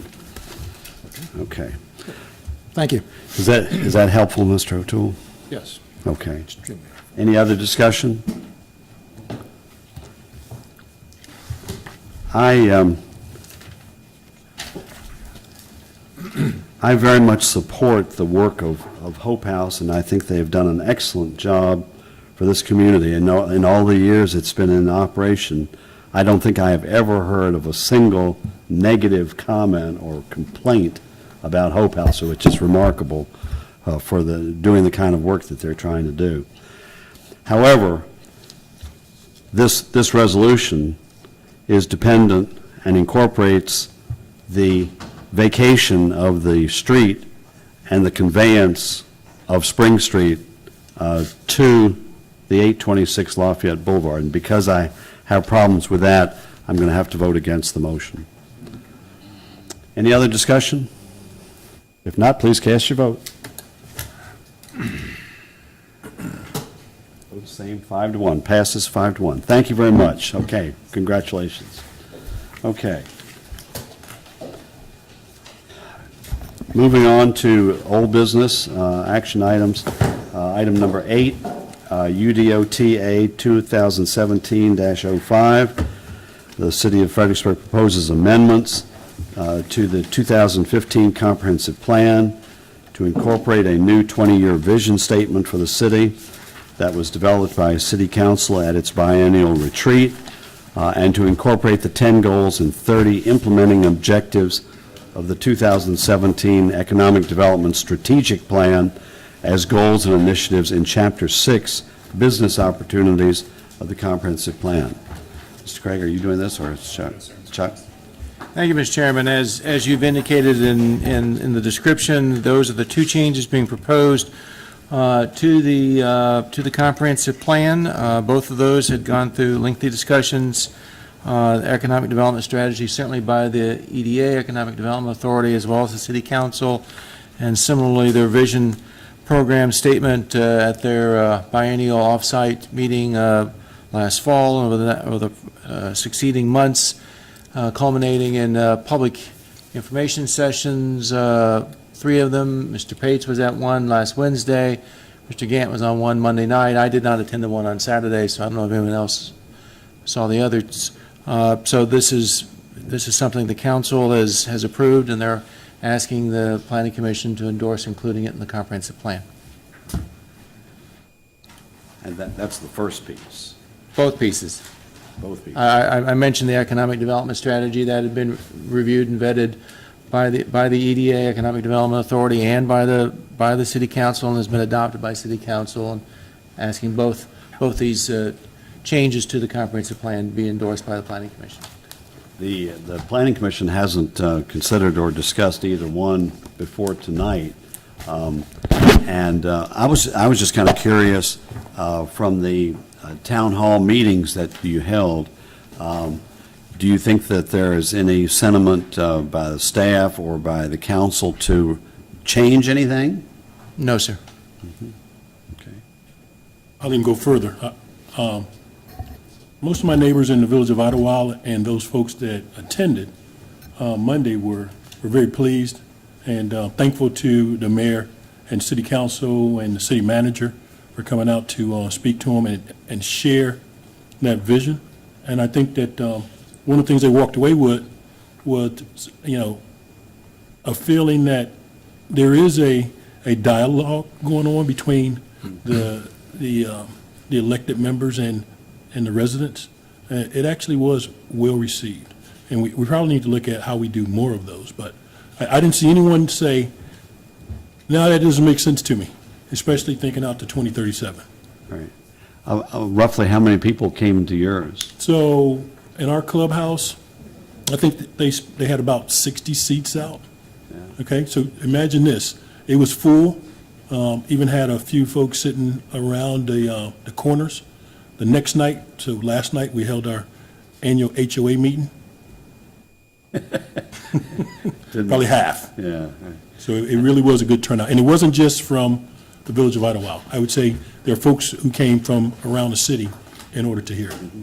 I don't know about the one, you say one was Saturday? There was one Saturday Where morning was down that? in Mayfield. In Mayfield. I'm understanding there was about 25, 30 people down there. And the one on last Wednesday at Dorothy Hart, there was well over 100 people there. Yeah. In fact, I ran into the mayor afterwards, and we were both remarking about how surprising it was, what a great turnout there was at the community center and at Idlewild, too. Mr. Toole he was in the village of Idlewild. Oh, Tom, where were you hiding? Well, I was sitting right next to him, and that's why he couldn't see me. Behind me. I'm sorry, I didn't see you. But I mean, I wasn't able to stay for all of that one or any of the others, but I thought it was very positive, and the responses were good, I thought. It was good. Good event.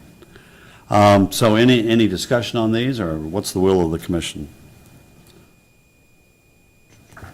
So, Mr. Chairman, I mean, unless we're going to have some discussion, I believe that I'd like to make a motion that we recommend to the city council, let me make sure I got the right thing here in front of me. I was looking at the old one.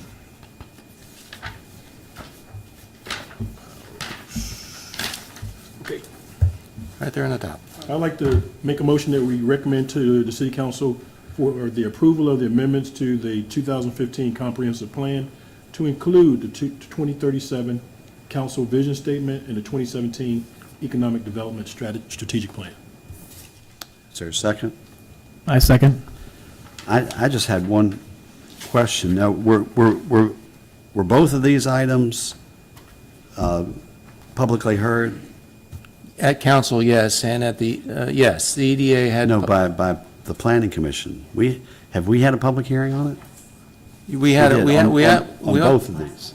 Okay. You might want to ask if there's anyone here who wants to speak to it tonight, just to double Yeah. check. I thought so, and I can't remember back more than a Right. day or so.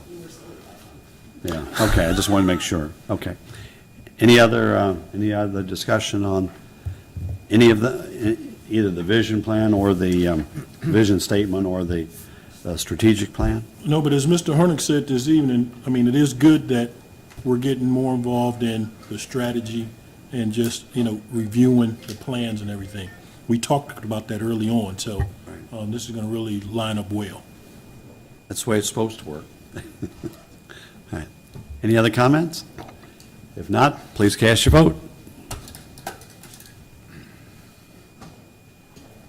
Motion passes 6-0. Okay, thank you. Going on to item number 9 on the agenda. This is the public comment period, which we provide at the end of each regular business session.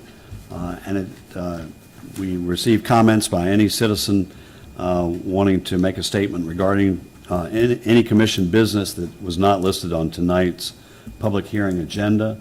If there is anyone who wishing to speak, please come forward. You have a 3-minute time limit. Again, please state your name, address, and zip code. Thank you. My name is Steve Robinson. I live at 1400 Kenmore Avenue. Not so close. What was your name, sir? Steve Robinson, 1400 Kenmore Avenue, There you go. Fredericksburg 22401. Thank you. I apologize for my interruption before. I didn't understand the procedure. Someone was pressuring me to do that. But anyway, we're here from Virginia Organizing, which is a statewide community service organization. And we're currently conducting a study of affordable housing in the Fredericksburg area. And I'm not making comments, I'm asking 3 questions today. And I hope that you can help me with this. I looked up on the web about affordable housing, so-called low-income housing in Fredericksburg. And it seems that the so-called low-income housing for apartments averages around $1,100 a month. Is that an accurate summary or an accurate estimate? It depends, sir, on the number of bedrooms in the unit and exactly where it's located. But I would say that's an approximate rental level of a smaller apartment in the city. Right. I was surprised actually because some of the developments listed more expensive rates for one-bedroom apartments than they had for two-bedroom apartments. But okay, well that's fine. The second question is, are there regulations on the percentages of Section 8 housing within each development? That has to be a certain percentage? No, sir. Okay. So that's up to the developer? It's not a stipulation that we have in our regulations that it be required or not required. Okay. And the third question is, what is the current waiting time for people who apply for Section 8 housing? I will defer to our community development planner if she might know the answer to that. I'm not sure she's sure about that. Section 8 vouchers are. Yes, Yeah, please. yes. I'm done. You're fine. Section 8 vouchers are administered through the Central Virginia Housing Coalition. There's a limited number for each jurisdiction to distribute. There are lengthy waiting lists pretty much all around the country, and for our region, the waiting list hasn't been open for years. It's just too long to even get on. Which year was it closed? Do you remember? I don't know. But if Many you years. Can't even apply. Can't even apply. Okay, thank you. That's it. Okay, Mr. Chairman, thank you very much. I'd just like you to know, and Mr. Craig can attest to this exact same conversation came up with the mayor and the city council on Monday night. I see. Interesting. And it was an issue Wednesday night at Dorothy Hart, also affordable housing. Right. So I would imagine at some point, there's probably going to be some type of discussion on this particular topic. Good. It has been an ongoing topic at council level on various issues related to housing. Correct. Very good. One Okay. more question then. Are there venues that you can recommend for us to attend these meetings? Is there something coming up in the near future, or? No, sir, I Okay. We'll just look in the Planned newspaper. at this point. Anybody else wishing to make a public comment? If not, I'll close the public comment period. Going on to item 10 on the agenda, discussion and appointment of a planning commissioner to the Riverfront Park Task Force. This was something that was requested from the task force. They've had a planning commission member in the past. I know Mr. Hornung had served on that, in that capacity, and he's expressed a willingness to continue. I would, what's the word? I would entertain a motion for an appointment to the task force. I move that we appoint Mr. Horning to the Riverfront Park Task Force. I second it. Motion's been made and seconded, I and definitely vote for that. this is what happens when you Who else leave is a out meeting. here? So, very timely. All those in favor, please say aye. Aye. All those If he's opposed? watching on TV, he Yeah, can, he'll know. Probably not, but anyway, very good. That's good. I meant to do that at the last meeting and forgot about it. Next is item 11, Planning Commissioner comments. Anybody have anything that they'd like to bring up tonight? I have one thing, and that is this was like the third time recently that I haven't been able to get my packet until very late because I have a P.O. box, and that just causes all kinds of problems, and it doesn't get delivered. Like this one didn't get delivered till the weekend, and so I get a notice in my box that there's a package at the window, but of course the window is closed all weekend. And then I was in Washington all day Monday, and so it was just very difficult, and I'm not able to adequately prepare. I don't know whether anybody else. Maybe Robin could send yours to my house, and you could drive by on the way home from the train station, and it'll be right there. You know? I would hope that there's some way that we could deal with that. I don't. We'll work I don't something out, know. Mr. Chairman. We'll see if we can get it sooner. I know that Kate delivers the ARB packets, and I don't want anybody to have to go to any real trouble, but I'd like to try to figure out something so that I can get these. Well, back in the old days, when I was on between 96 to 2000, Jervis had the police department drop it, which was kind of frightening, because they had their damn blue lights on, and it's like, what did I do? That'll keep you straight. Package had nothing to do with me. Yeah, so I think the police complained about that and didn't want to tells do us it anymore. But any other comments from the commissioners? The planning director is recognized. Thank you, Mr. Chairman. Just to give you a little update, last night at City Council, there was a work session in the afternoon where we discussed the amendments to the plans and the UDO, comp plan and UDO vis-a-vis their area plans, but we also discussed the long-standing proposed comp plan and UDO amendments relative to the proffer legislation, where we were trying to meet the 4 criteria to avoid to put ourselves in the ability to accept proffers. At the work session, the council finally came, after some discussion, came to a conclusion that this was not a good law, that they hoped that it would in fact be changed, that it was being resisted by other jurisdictions, and that this was not in the best interest of good local government, and that the city probably shouldn't be taking a role to try to enable a bad law, if you will. There were aspects of the amendment that added a brief amount of text trying to make sure that there was adequate public facilities at appropriate levels of service when we have development applications. And so they agreed that would go forward. So I spent this afternoon shrinking the 14-page amendment down to a 1-page amendment, and that will be going to council then at their next meeting. Well, but what's that going to do to our ability to accept proffers? It will mean that we will not be able to accept proffers on a residential rezoning, and the sense of generally the sense of council was that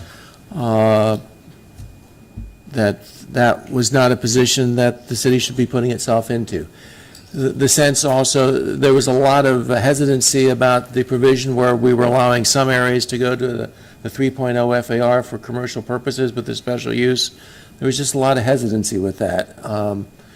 The reality is, in thinking this through, even without our amendments, it strikes me that the downtown Area 7, where CD zoning already allows 3.0 FAR, and Area 5, which has the Eagle Village, which has the 3.0 FAR possible through the PDMU designation, probably is already going to be working that through. And the proposed amendments for zoning for areas 3 and 6 are going to suggest that in certain areas that the potential might be there for a 3.0 FAR, but it's going to be very tailored and very focused as a result of having those detailed planning processes. So that was the sense that the council wanted to make the determination of the appropriateness of 3.0 FAR after an extended, concerted, detailed area planning process for each sub-area. Didn't we have a conversation not long ago where we said like 9 out of 10 different districts in the city would be subject to allowing proffers, and we got an opinion from the attorney that said this is fine? Now we're walking away from that? Is that what you're telling me? There were members of council that became nervous on this 3.0 FAR, and other members that apparently, although I don't recall them saying it earlier, but apparently are just believe that we're enabling some bad legislation, in their opinion. There is going to be a meeting of the High Growth Coalition, a statewide organization of jurisdictions that deal with high growth issues, later this month in Culpeper, to get a sense. And there's many jurisdictions across the Commonwealth that are really kind of shutting down rezonings. At least that's the impression that I have. I will tell you anecdotally, and it's just one particular circumstance, we've been talking to the Nussbaum folks doing the townhouses and the apartments across from Wegmans. You'll be seeing that plat at your July meeting. 78 townhouses. They say they have 10 builders talking to them about that property. in part, I mean, they think because it's a wonderful property, which I'm sure they would say so, but also they said it was in part because there's just not a lot of development opportunity up there for builders. So I think the building community may be finding that they're shooting themselves in the foot on this, so. Well, so now what about the project that the commission voted to recommend approval for tonight that has $1,000 a unit? Okay, well, any amendment to proffers that already were approved before July 1 of 2016 can come back. Okay, And be amended. So any new project It's just like only that new one projects. that came tonight Right. could not be approved with $1,000 school proffer? That's correct. That's absolutely unbelievable. Proffer amendments like what were considered tonight are different. No, But no. any new project. A new Right, project, that's what I'm yes, a talking new If project. anything you all did in like around Tafaro or Copperland Co., they can't come back now and say, oh, well, we don't want to do proffers anymore, so we're going to rezone. So It's without specifically that stricken. possibility, it seems to me that there's a very strong incentive for a locality to just say no. I think it's going to hurt the prospects for residential rezonings. Yes, oh, I agree. You know, when And it Mr. should. Bates and I agree on it something, should. you know there's, Yeah, it's crazy. Anyway, okay, well. Yeah. And I'm sorry, go ahead. And so that, a much more limited amendment is going to go forward to council to ensure that we can talk about at least adequate public facilities and levels of service. The other major topic last night was about the sign ordinance. The commercial community has finally realized what you all did in terms of limiting electronic Based message on your boards. recommendation, sir. They finally figured it out, and, well, based on your choices, sirs, you all made some choices. And so council has postponed taking any action on that and asked staff to go back and work with various interest groups, and we'll be having a work session with them, I believe, at their first meeting in July, the council, and going through the same options that you all went through in order to have council decide how they want to go with it, because they felt they've gotten a lot of heat on this. I couldn't tell from the newspaper article this morning that how many speakers there were, how many were pro and con, or? There was one speaker that felt that the ordinance as you pass it was maybe a little bit too permissive, and then there were 4 or 5 speakers who felt that it was too restrictive. Okay. So a couple of those were downtown businesses, and then one is a land use attorney representing Rappaport that apparently has interest in doing some major rewiring. Yeah, they'd probably like to have a flashing sign over the interstate. And then from sign manufacturers also had comments on it. Well, that's good. If you could let us know about that work session, if that's really going to happen and what time and. Yes, it's Because on July. I might like to attend that one. It's on July 11th, I'm 90% certain. Let me just look at my calendar. I think it's the 11th, right? The 11th? Yes, the 11th. July the 11th, Tuesday, 5:30. At 5:30. Yes, sir. I can't do that. Anything else? That's all. We also initiated, or council did agree to initiate, limited residential, smaller scale bed and breakfasts that could be approved administratively. You'll be hearing that after we advertise it for your July meeting. Right. Yeah, I heard about that. Anything else? Any other business? Going, gone. Meeting adjourned.